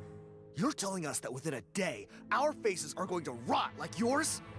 Fontainian physiology changed dramatically after that great flood, and it's not as compatible with this face-changing solution as before. The side effects are as you can see. Why didn't you say anything before we all used it? Look, my plan got you all out of prison, didn't it? You'd have much bigger problems to worry about right now if the 𝔦𝔫𝔱𝔬𝔴𝔫 Phantom found out about your other crimes. Consider an ugly mug getting off lightly. Ugh. You're just lucky we didn't leave you in there after you disappeared on us with no warning. We only let it slide because we're former partners. And now you have the gall to pull a stunt like this? Partners? Make no mistake, each of us is only looking out for himself. If you place too much trust in others, well, I'm afraid that's your problem. You hid things from me too. Remember how you each had a spare potion? You kept quiet about it until we planned the prison break? Oh, and you didn't have a secret spare? Then do you want to explain how you melted your face off before all this? Guys, that's enough. Calm down. It is what it is. Arguing won't change anything. What's the plan, Fontaine? I'm assuming you brought us here for a reason? There is no plan. We followed him here on the promise of more juice, but it turns out there ain't a drop here. Besides, what does it matter now anyway? He already said, even if we did get our hands on more of that stuff, switching faces again solves nothing. They're still gonna melt off eventually. I said enough arguing! Fontaine, tell us the plan. The most practical solution is to continue using the potion. Keep switching to a new face before the ulcers can start forming. Are you kidding me?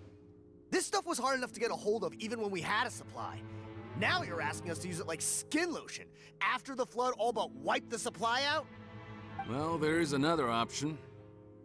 But you'll have to make a deal with me first. Okay, now we're talking. What's the deal? I have a document I took from that researcher that details how to make a replacement. Just give me one bottle of the undiluted fluid, and I'll get to work. What's the problem? I thought you always kept reserves. Or do you really just have one spare bottle each? What do you think? That we were shipping them into the fortress of Meripede by the basket load? Well then, say hello to never showing your marred faces in public again. Ugh, I've heard enough! Get him! Let's see if that document even exists! Freeze! 𝔦𝔫𝔱𝔬𝔬 Phantom! What? Who let them in? Officer Morgan, before anything else, please find out 𝔱𝔰𝔢𝔬𝔥 status. What? I don't see him. Hand over the hostage now, if you want any chance of avoiding an extension to your sentences. Spare us your condescending attempts to coax us back to our cells. You think we're looking to negotiate? 𝔱𝔰𝔢𝔬𝔥 is dead.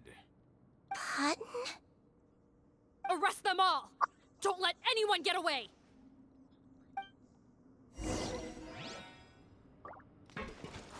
Got trapped in you and me, awesome. Bombs away! I see everything!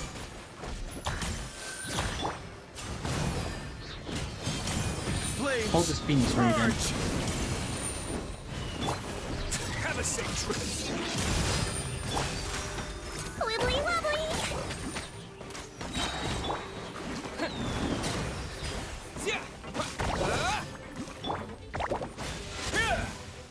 Oh, more of you. Hey! Race to the wicked! Hold this. And then this. Nervous? Just relax.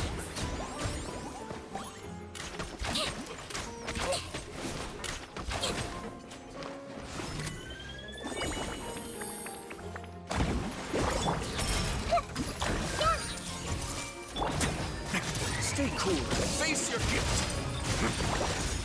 A moment, please.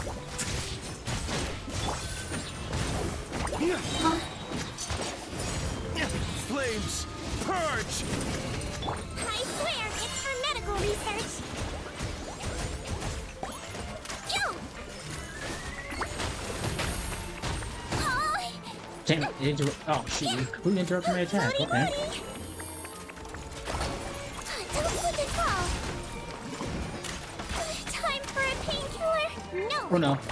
Water jet! Everyone hold hands.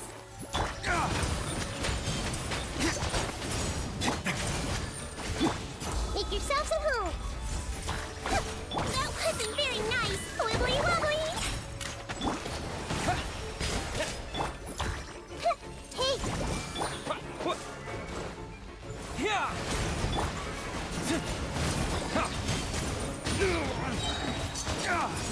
Dog, break forth! Don't be nervous. Just relax. Here we go. Huh. Gotta say, I never expected to see the head nurse in combat. Some patients respond better to a more aggressive treatment plan. Did we get everyone? Captain, we finished the head count. Potten's missing. Over there! The door's closing!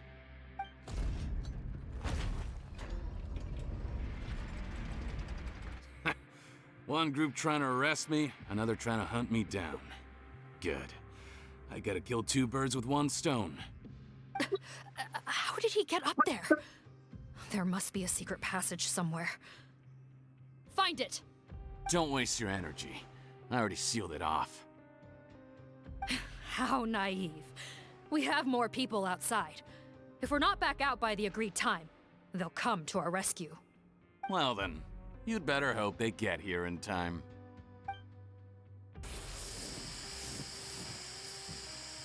There's some kind of gas leaking from the pipes. Be careful, it's poisonous.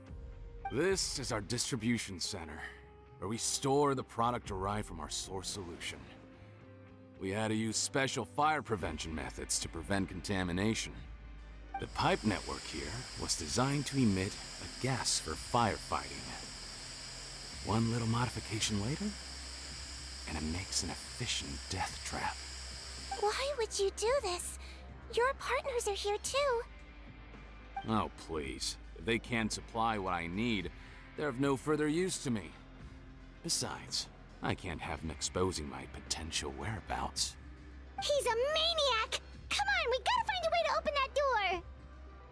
Go ahead, struggle in vain. Once the last of you croaks, no one will ever find me again. So long! Are you sure you're ready to leave, Potten? You haven't changed your dressing today. You can't cure my face, just give up. And what if I could? Nice try. You're just trying to stall me. Don't you worry about me. I'll find a way to cure my face once I get out of here. Oh, I doubt it. After all, Fontainians can no longer dissolve in primordial seawater. What the... How did you... The key component of the face-changing potion is the fluid left behind by dissolved Fontainians. It might look like ordinary water, but it has some unique elements in it. Before the flood, all Fontainians were oceanids, physiologically speaking. A potion made from that fluid could dissolve and reconstruct the face of a Fontainian in much the same way as hydroidolins change form. Theoretically, it could give someone any appearance they wished. But since the flood, Fontainians have become true humans. They can no longer provide the source material for this potion, nor reap its benefits. Are you saying this potion is made from Fontainians dissolved with primordial seawater? Called it. Then their crimes are far worse than I thought. How could you know all of this? No, wait. Of course! Well, well. So that's why you have a human appearance. It also means that I have a formula you're unaware of. The air's getting thicker. It's getting hard to breathe.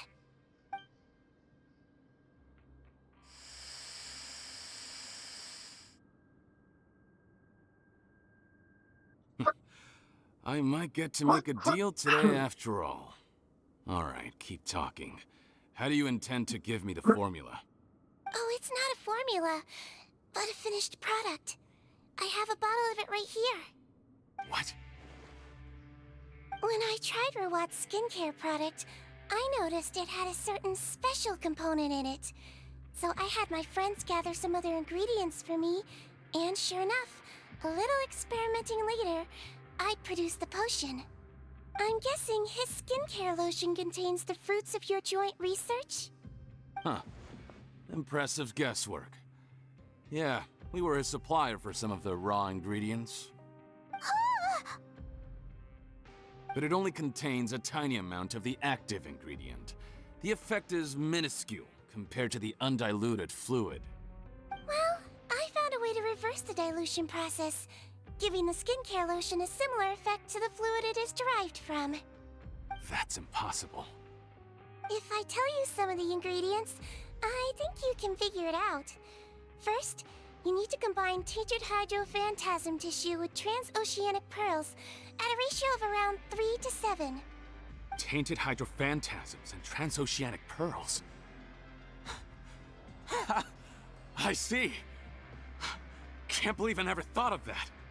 So, can we make a deal? Sounds good to me. There's a delivery pipeline beneath this window. Drop the potion in, and I'll release you all. Nope, not trusting you that easily. You're like those naughty kids who try to hide their illness.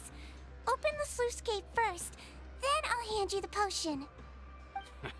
Even if you're not bluffing, your potion won't cure my face permanently. You really think you have any leverage here?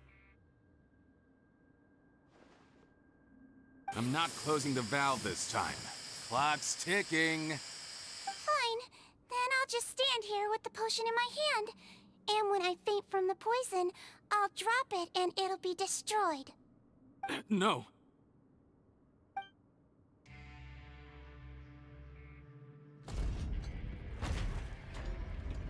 It's open! Disable that sluice gate! Jam it! Don't let it close again! That's more like it. In that case, a promise is a promise. Head nurse, there's too much poison gas in here. We have to leave, now.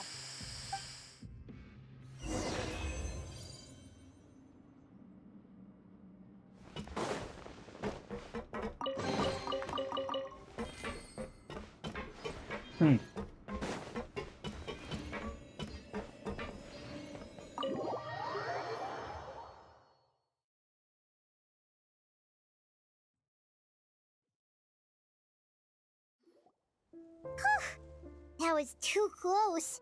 That button is a real nasty piece of work. Oh, don't be too quick to sit down. Moving around a little will help relieve the soreness. Same goes for you, Traveler. Oh, but Paimon, you should be fine, right? Flying fast is pretty tiring too, actually. Anyway, that's not important right now. Paimon's still shocked to learn that there's a whole criminal operation going on behind that skincare lotion. Shame I ended up giving the improved version to Paimon after finally making it for you. I'll make you some more, I promise. No, please don't. Paimon doesn't want to use that stuff anymore. Still, it was a pretty good job that Paimon wanted to buy some in the first place, huh? It ended up saving everyone's lives. That's gotta count for something.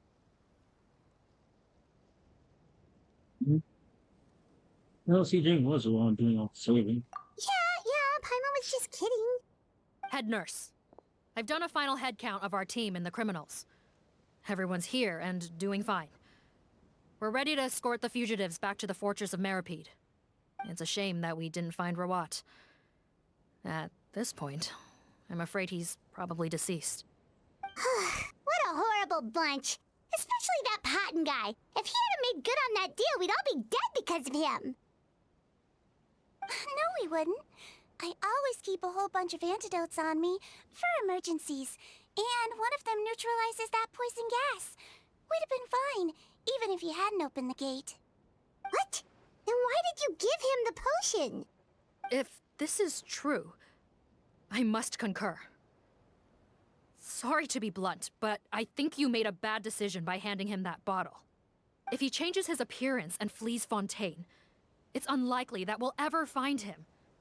no matter how cooperative his accomplices are when we question them. No, you don't understand. I gave him the potion precisely so we could be sure where he'll go next. What do you mean? We gotta hurry. She won't last much longer.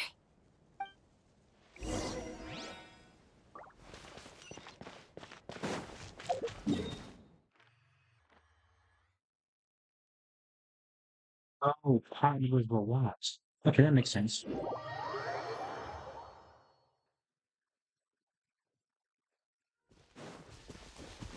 Also, sorry I get really quiet during these scenes. I just like to listen. Well, and I don't really have much commentary to give.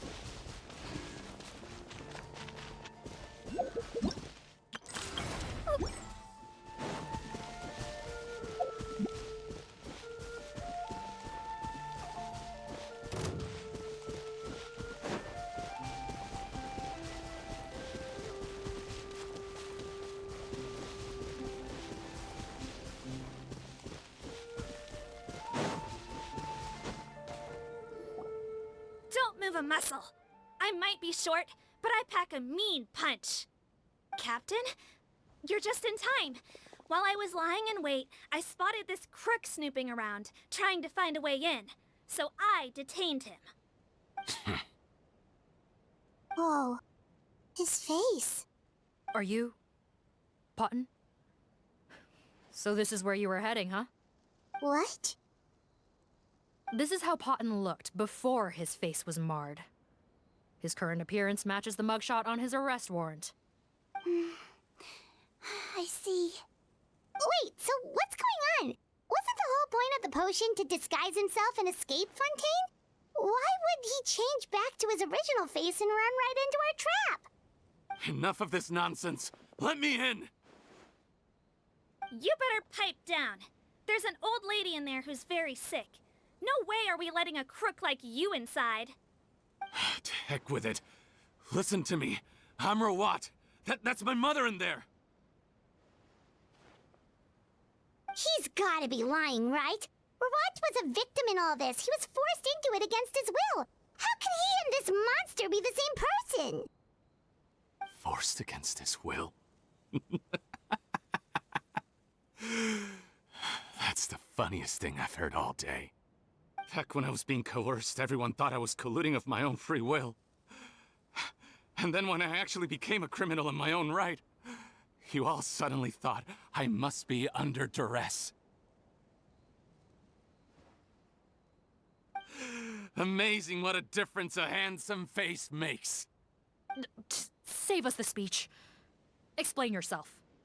You want an explanation? Fine. I'll tell it how it is.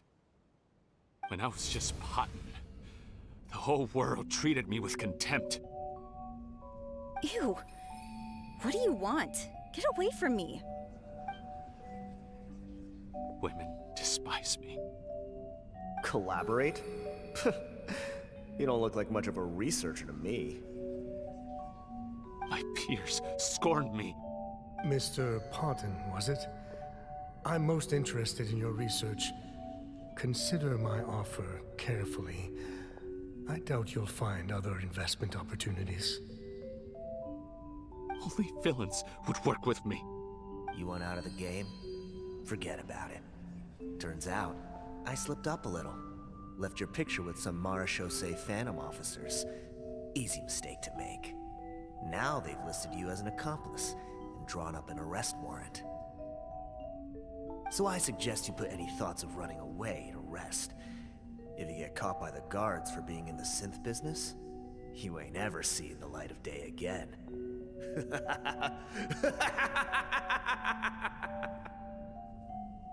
There was no way out for me. Until I could stop being Potton. Mr. 𝔱𝔰𝔢𝔬𝔬, I have something I'd like to tell you. I became popular with women. This new potion you developed is fascinating. Genius, in fact. Would you consider working with me? I'd be happy to sign a licensing agreement.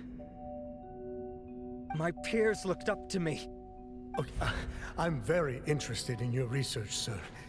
You must no doubt have offers from countless investors, so far be it for me to ask for a full collaboration, per se. I merely wanted to express my interest. No pressure at all, naturally. And the villains even began to fear me. Becoming 𝔱𝔰 showed me what a superficial world we live in. But I did not hold a grudge.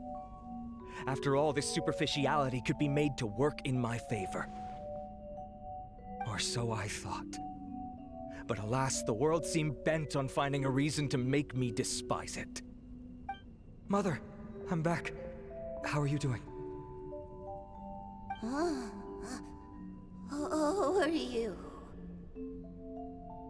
I bought the best medicine Mora could buy, but nothing would cure her illness. In the end, I hoped she'd at least be able to see her son one last time before she passed, but when everyone else rejected me, the only person who cared about me was my mother. Then, when I became a rising star in the Fontaine Research Institute, I was unrecognizable to her. I have to let her see me again. Even if it means donning my own wretched, ugly face. Well, is that enough explaining for you? Now do you understand? Let me inside already!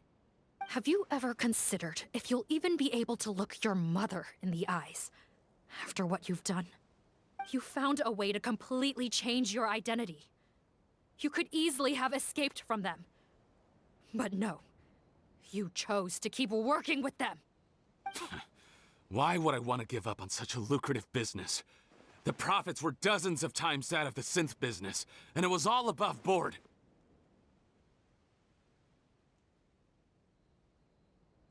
So you kept being a villain just for the money? Villain? By what standard? Is doing evil deeds really what makes someone a villain in your eyes? Or does it all come down to the way they look? None of you saw a villain when I was wearing my other face, did you? You have no right to judge me! You're all just fake people living in a hypocritical world! I regret nothing! My mother would understand! You're a villain to the core! But especially that tongue! Honestly, I don't see a villain when I look at your current face either. Don't humor me. You don't seem surprised by my confession in the least. How long have you known the truth? I didn't know anything for sure until you chose to take that potion bottle and spare our lives. But if you're asking when I started suspecting you, it was the first time you came to see me at the infirmary. I had to confirm my suspicions. That's why I chose to join this investigation. Are you kidding me? A young, promising researcher and a wretched criminal? What on earth gave you the idea that they could be one and the same person? Well, there were no visual clues. This potion's face-changing effects are very powerful. Even as a 𝔕𝔻𝔻𝔻, I couldn't see through the disguise. But I believe I understand humanity a little better than most of my kind. Humans have certain fundamental qualities that do not change with their appearance. Fundamental qualities, huh? So you think you're the one who's seen through me, do you? Most people probably don't know this, but I think I can guess what your deal is. 𝔕𝔻𝔻𝔻 constitutions are very close to that of water, so it stands to reason that the potion should work on them too. You use it yourself, didn't you? That's why you have a human appearance. Sigewinne? Yes, you're right.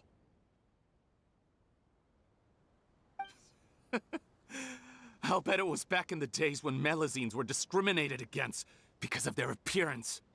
It was either carry on living in the gutters as part of an alien race cast out by humanity, or become the head nurse of the fortress of Meripede, revered by all.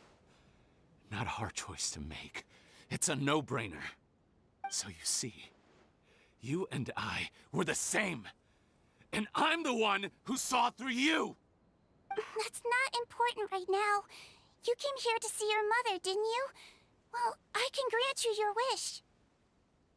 Huh? Head nurse, I'm not sure that's a good idea in his current state. Don't worry. Back in the warehouse when I traded the potion for our lives, I was doing it to test him. He was willing to risk sacrificing his only chance of escaping capture by opening the gate in exchange for the potion. Also, he could see his mother again. If nothing else, his concern for his mother is genuine. I see.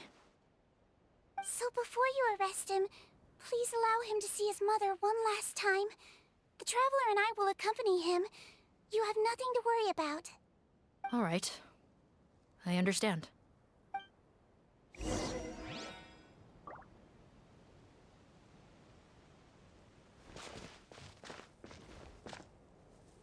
We're getting more interesting.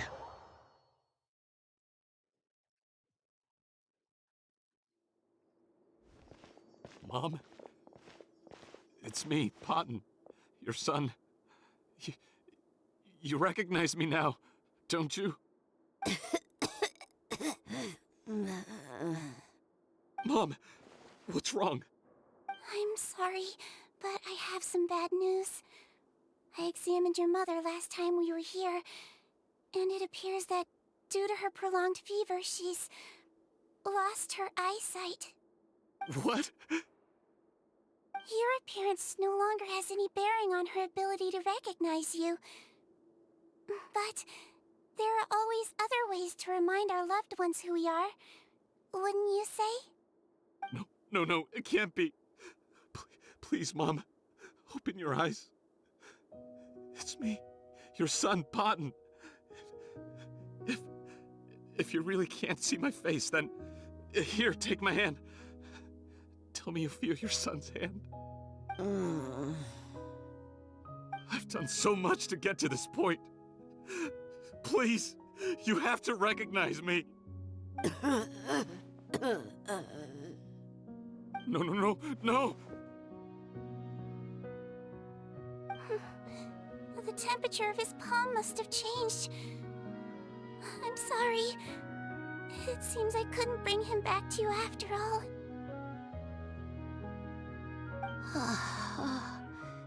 It's you. Thank you.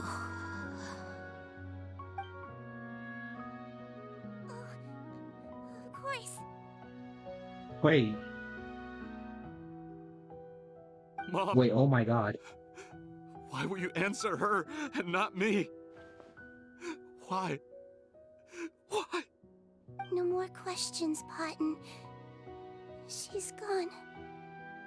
Mom?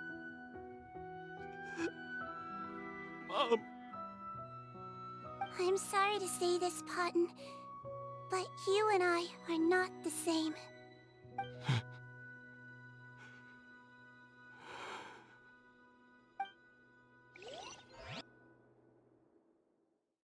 Was that her old friend?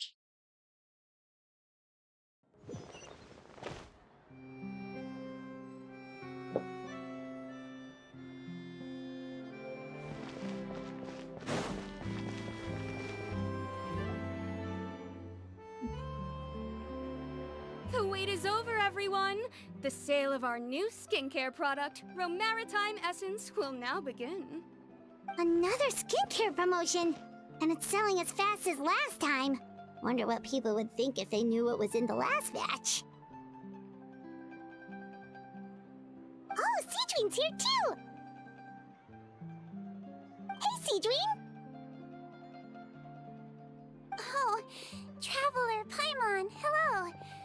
Oh, I hope you two got a good rest yesterday after all your hard work. Of course! Nurse's orders, right? Anyway, are you here to take notes for your next article? Actually, I'm mostly here to help Officer Morgan wrap up yesterday's case. Ah, that reminds Paimon. That stuff sold like crazy, didn't it? Is it gonna cause huge problems? Nope, there's nothing to worry about. Unless modified, Butterfly Dew is an excellent skincare product that's completely safe to use. Besides, officers have already retrieved all Butterfly Dew purchased on the market. Now it's just a matter of disposal. After consulting Monsieur Nervulette, I came up with a way to neutralize any harmful effects, so it'll evaporate naturally without polluting water or soil. Wow, it's Sigewinne to the rescue again! Thank you for serving as our consultant, head nurse. All the butterfly dew we recovered has been disposed of, according to your instructions. Great! Good job, everyone! Also, you mentioned you wanted a copy of Rawat's interrogation records. Well, technically, Potten's records. Anyway, I have them with me. Here. After he saw his mother for the last time, it was like all his mental defenses came crashing down. He put up no resistance during the interrogation, and answered all our questions. We learned a lot. Apparently, the formula was something he discovered by chance while helping the criminal gang produce synth. Later, he came up with the idea to dilute it and use the resulting substance as a skincare product. Their supplier was 𝔱𝔥𝔯𝔬𝔱𝔬, but you could also argue that they were the ones doing him a favor. His operation helped 𝔱𝔥𝔯𝔬𝔱's gang dispose of an enormous amount of evidence. It made for a seamless collaboration. One man's trash was another man's treasure, and there were no loose ends. It's no wonder we never noticed what Potten's gang was up to. 𝔱𝔥𝔯𝔬 again, huh? Is there still no end to the harm he caused? Make no mistake. The crimes of 𝔱𝔥𝔯𝔬 and his accomplices will come to an end. It's only a matter of time. Since the flood cut off their supply of primordial seawater, they've been forced to resort to riskier methods, like using their private reserve to attack people on the street. Naturally, those attempts all ended in failure. After receiving numerous reports, we were able to zero in on the gang and eventually round them up. That sounds more like it. Based on what he told us in his confession, we pretty much had him backed into a corner, even though he made a point of distancing himself from the gang while disguised as Rawat. He tried to throw us off his tail by reporting his accomplices, giving him enough time to transform back into Potten and see his mother one last time. But there was one thing he hadn't anticipated. Even though Potten had been missing for a long time, we were very much still on the lookout for him. So the moment he appeared in public after changing back to his original appearance, we caught him. So he tried this once before, huh? Guess he really did want his mother to see him again. But in the end... Looking at the interrogation records, it seems like he spent the first sum of money he earned as Rawat on his mother's treatment. Yes, which is why I suspect that his initial motive for using the potion was not personal greed, but a desire to become somebody who had the power to save her. Even so, he went too far. In the end, he got what he deserved. I understand. Thank you for bringing me these records. Why did you want them anyway? Potten was one of my patients, so I need to put together a medical file for him. My teacher always stressed that a person's life experiences are just as important to their file as their medical history. Why are you still treating him like your patient? Isn't he kind of beyond redemption now? Well, that may be true, but a patient is a patient, regardless of the choices that bring them to my care. One last thing, head nurse. Please keep everything you know about this potion a secret. It would be for the best if most of Fontaine knows nothing of its existence. I know my fellow officers and I will be able to sleep easier if that's the case. Of course. Not to worry. Thank you for understanding. I'll take my leave then. So, Sigewinne, did you really use that potion yourself? Why do you sound so surprised, Paimon? I told you all about it. It was quite a while ago now. You mean that story about the witch and the potion? So it was really, actually, genuinely a true story? Yes, it really, actually, genuinely was. But...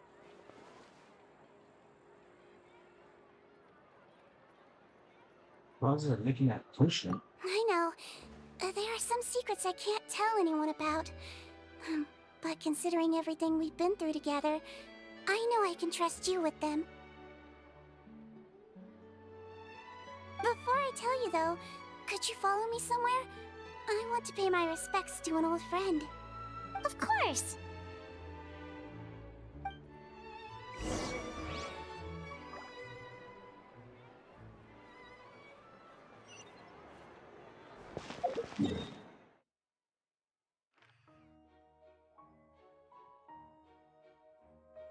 This one.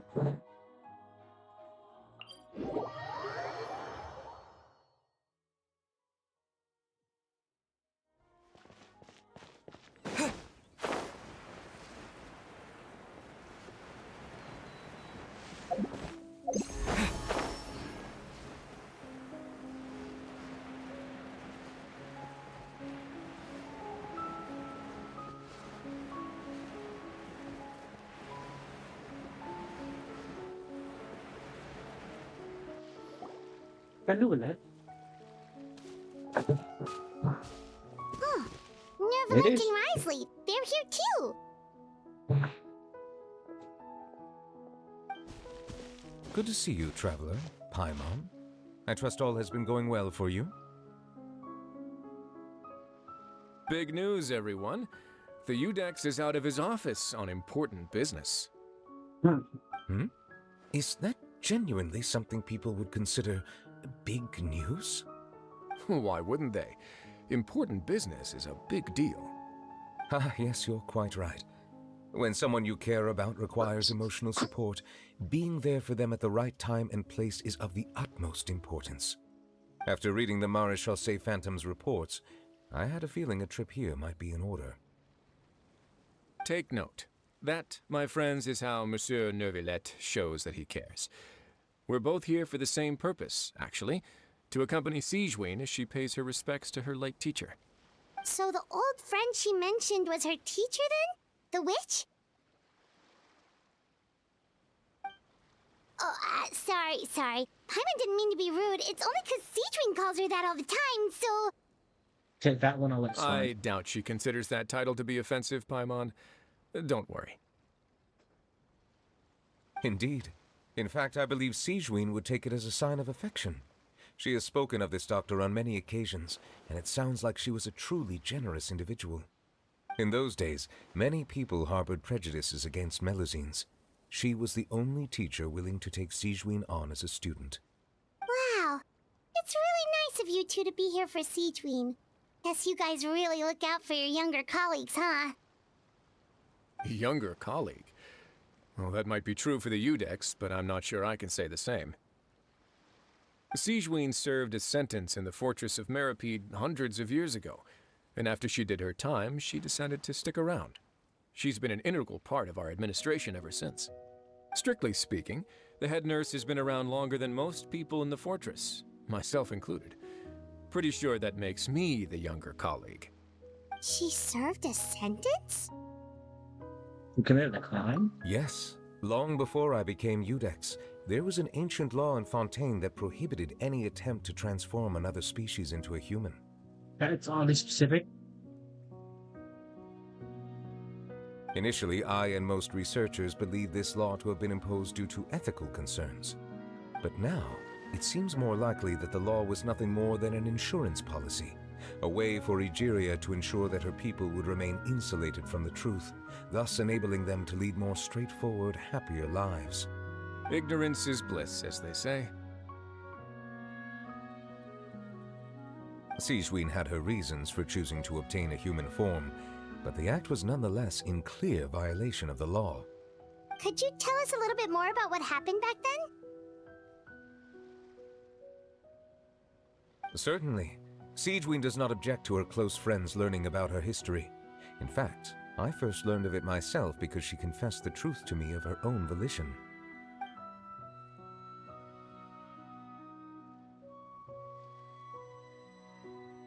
Even with their daughter so ill, they kicked you out?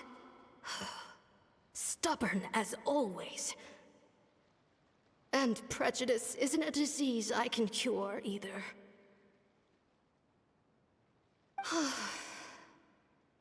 Shame that I don't have the energy to get over there. You're laughable, you old witch. You want to save everyone in Fontaine, but you can't even save the patient before you. Master, what are you... I discovered a strange disease, one I suspect that every Fontainian suffers from. But without witnesses or proof, no one will believe me. I had no choice but to experiment on myself to find a cure, but I hit a wall. And as you can see, it took a wretched toll on me. Then I'll find a cure for you, and then you can go cure her. There's no need. I am beyond saving now. There's nothing you can do. But, Master... As I said before, a doctor's duty is to treat whatever ailments they can. I know, but they don't trust me at all.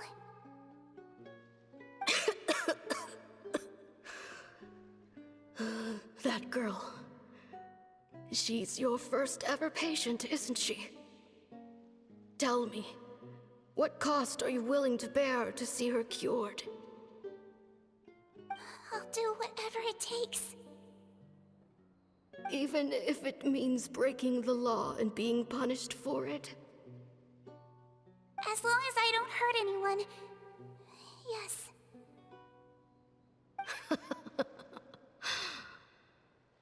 Spoken like a true student of mine. Then I shall make one more final gamble. And see my experiment through to its end. Leave me for now, and come back in 2 hours. If I am able to work this miracle, then I will have found a way to save all Fontainians, and I shall be able to help you treat that girl. If not, then it means there is one more disease in this world that I cannot treat. In that case, do not come looking for me. I will leave you a parting gift. An accidental discovery happened upon through my study of this strange disease. It has little use, but it will at least help you cure this one patient you can reach.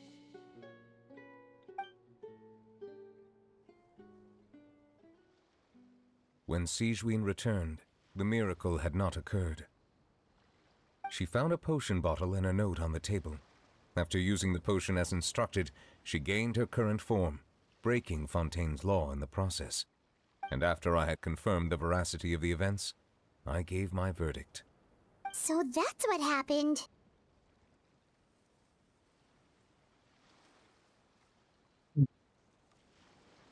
Teacher, sacrifice yourself and let that potion remains. I fear Sigewinne only understood the full story after the truth about the dissolution of Fontainians was uncovered. When I reflected on all this with that knowledge in hand, I felt a deep sense of regret. As I use the law to uphold justice, there are times when I cannot help but acknowledge its ruthlessness. After the final details of the events surrounding Sigewinne's transformation came to light, I checked several sources and, thankfully, the legal code does not require Sigewinne to shoulder any additional punishment. Wonder how she feels about all this. Since she invited you here, I imagine she intends to speak of these matters with you, no?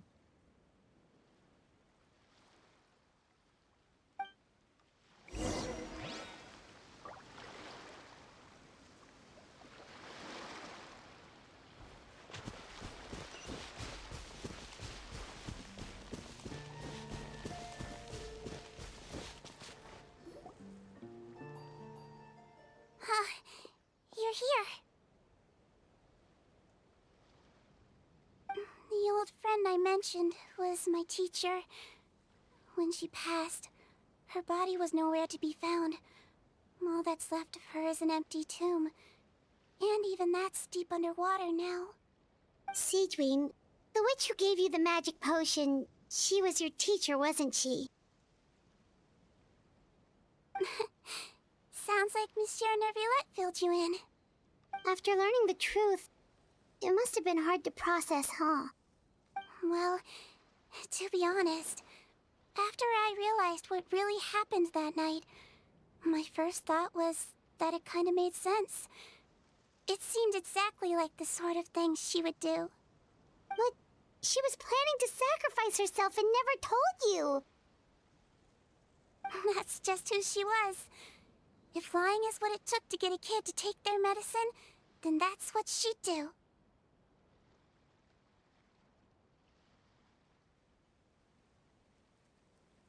Really great doctor. All right, but why did you turn yourself in? I broke the law, simple as that. My teacher made her choice, and I made mine. True.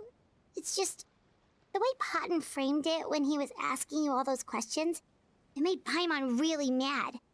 You're not like him at all, and everything Neverlet said confirms that.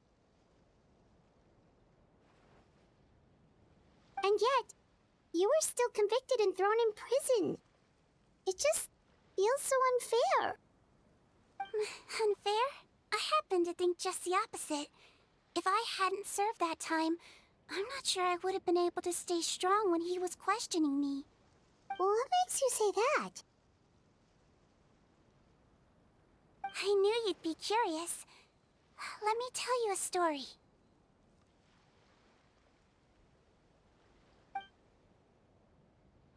The verdict came down. This Melusine is guilty. Deudex defended the authority of Fontaine law, but he did not confiscate the Melusine's medical kit.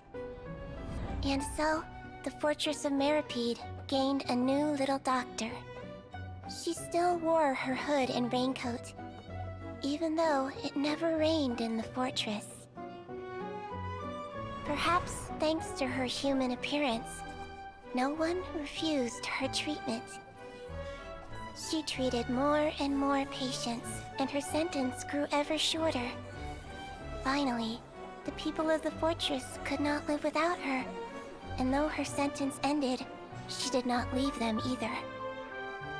Then one day, she received an invitation from the outside world. The location seemed familiar, and when she arrived, an old lady was waiting for her. She saw right through the Melusine's disguise, but didn't reveal it. Instead, she asked a question. Tell me, why do you think you gained the respect of so many people, despite being a Melusine? Because I look like a human?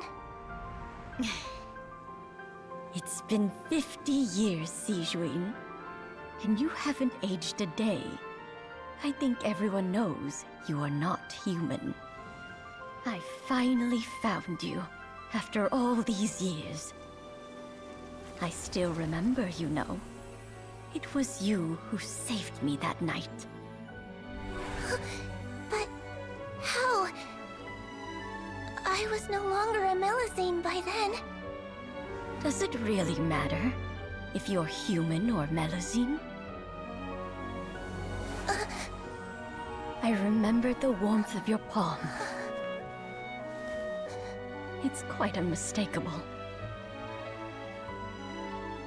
And you know what? It hasn't changed one bit. You don't have to hide anymore, Sigewinne. These days, everyone wants to make friends with Melusines. And I think that it's all because of you. I'm sorry I couldn't say this until now, but thank you, Dr. Melusine. Now that's an ending Paimon can get behind. After hearing everything Potton said, I wanted to tell him that it didn't matter who he looked like on the outside. But it was too late. The warmth in his palm had already disappeared. I tried to treat him, but the roots of his problem had nothing to do with his face. That's for like wasted potential. I understand. Thanks, you two. I appreciate you being here for me while I talk this through. Oh, it's nothing. Our pleasure. Oh, there's one more reason I invited you here. It's about time I finally give you what I promised. In order to restore the appearances of the face-swapping victims, the 𝔦𝔫𝔱𝔬𝔬 Phantom gave me special permission to make a few bottles of that potion. And I made one extra just for you two. We don't need it though. Shouldn't we destroy it? Well, even if you chose to destroy it, I still thought I should give it to you first. You two did so much for me. How could I break my promise? Well, fair enough, but anyway, Paimon's definitely not interested in this stuff anymore. Still, if this is the very last bottle in all of Teyvat, getting rid of it would feel like kind of a waste. Maybe we can give it a special meaning somehow. Oh, Paimon's got it! Melusine physiology wasn't affected by the Great Flood, right? So that means the potion should have a permanent effect on you. In that case, what do you say, Sigewinne? Ever thought about transforming back to the way you used to look? After all, from a Melusine point of view, Paimon bets Melusines look the cutest of all. Paimon? Paimon, after everything, do you really think it matters whether I'm Melusine or a human? Well... What was Paimon thinking? You made up your mind a long time ago! Yeah, let's just destroy this thing. Leave it to me.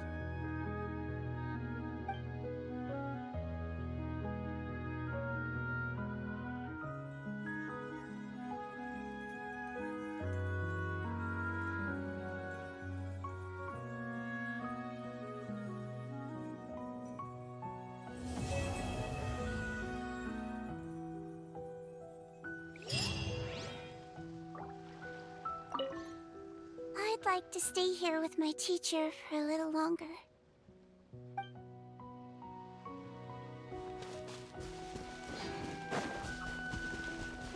And those two done scrambled off.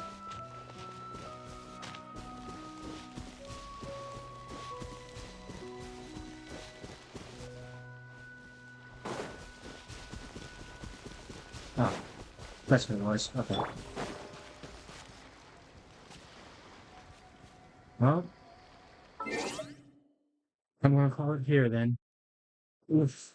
Not gonna lie to you guys, I am tired now. I didn't actually see go this long. I'm almost on 5 hours at this point. Yeah. Thanks you guys for joining in with me. Next Friday should be the final stream I need to do for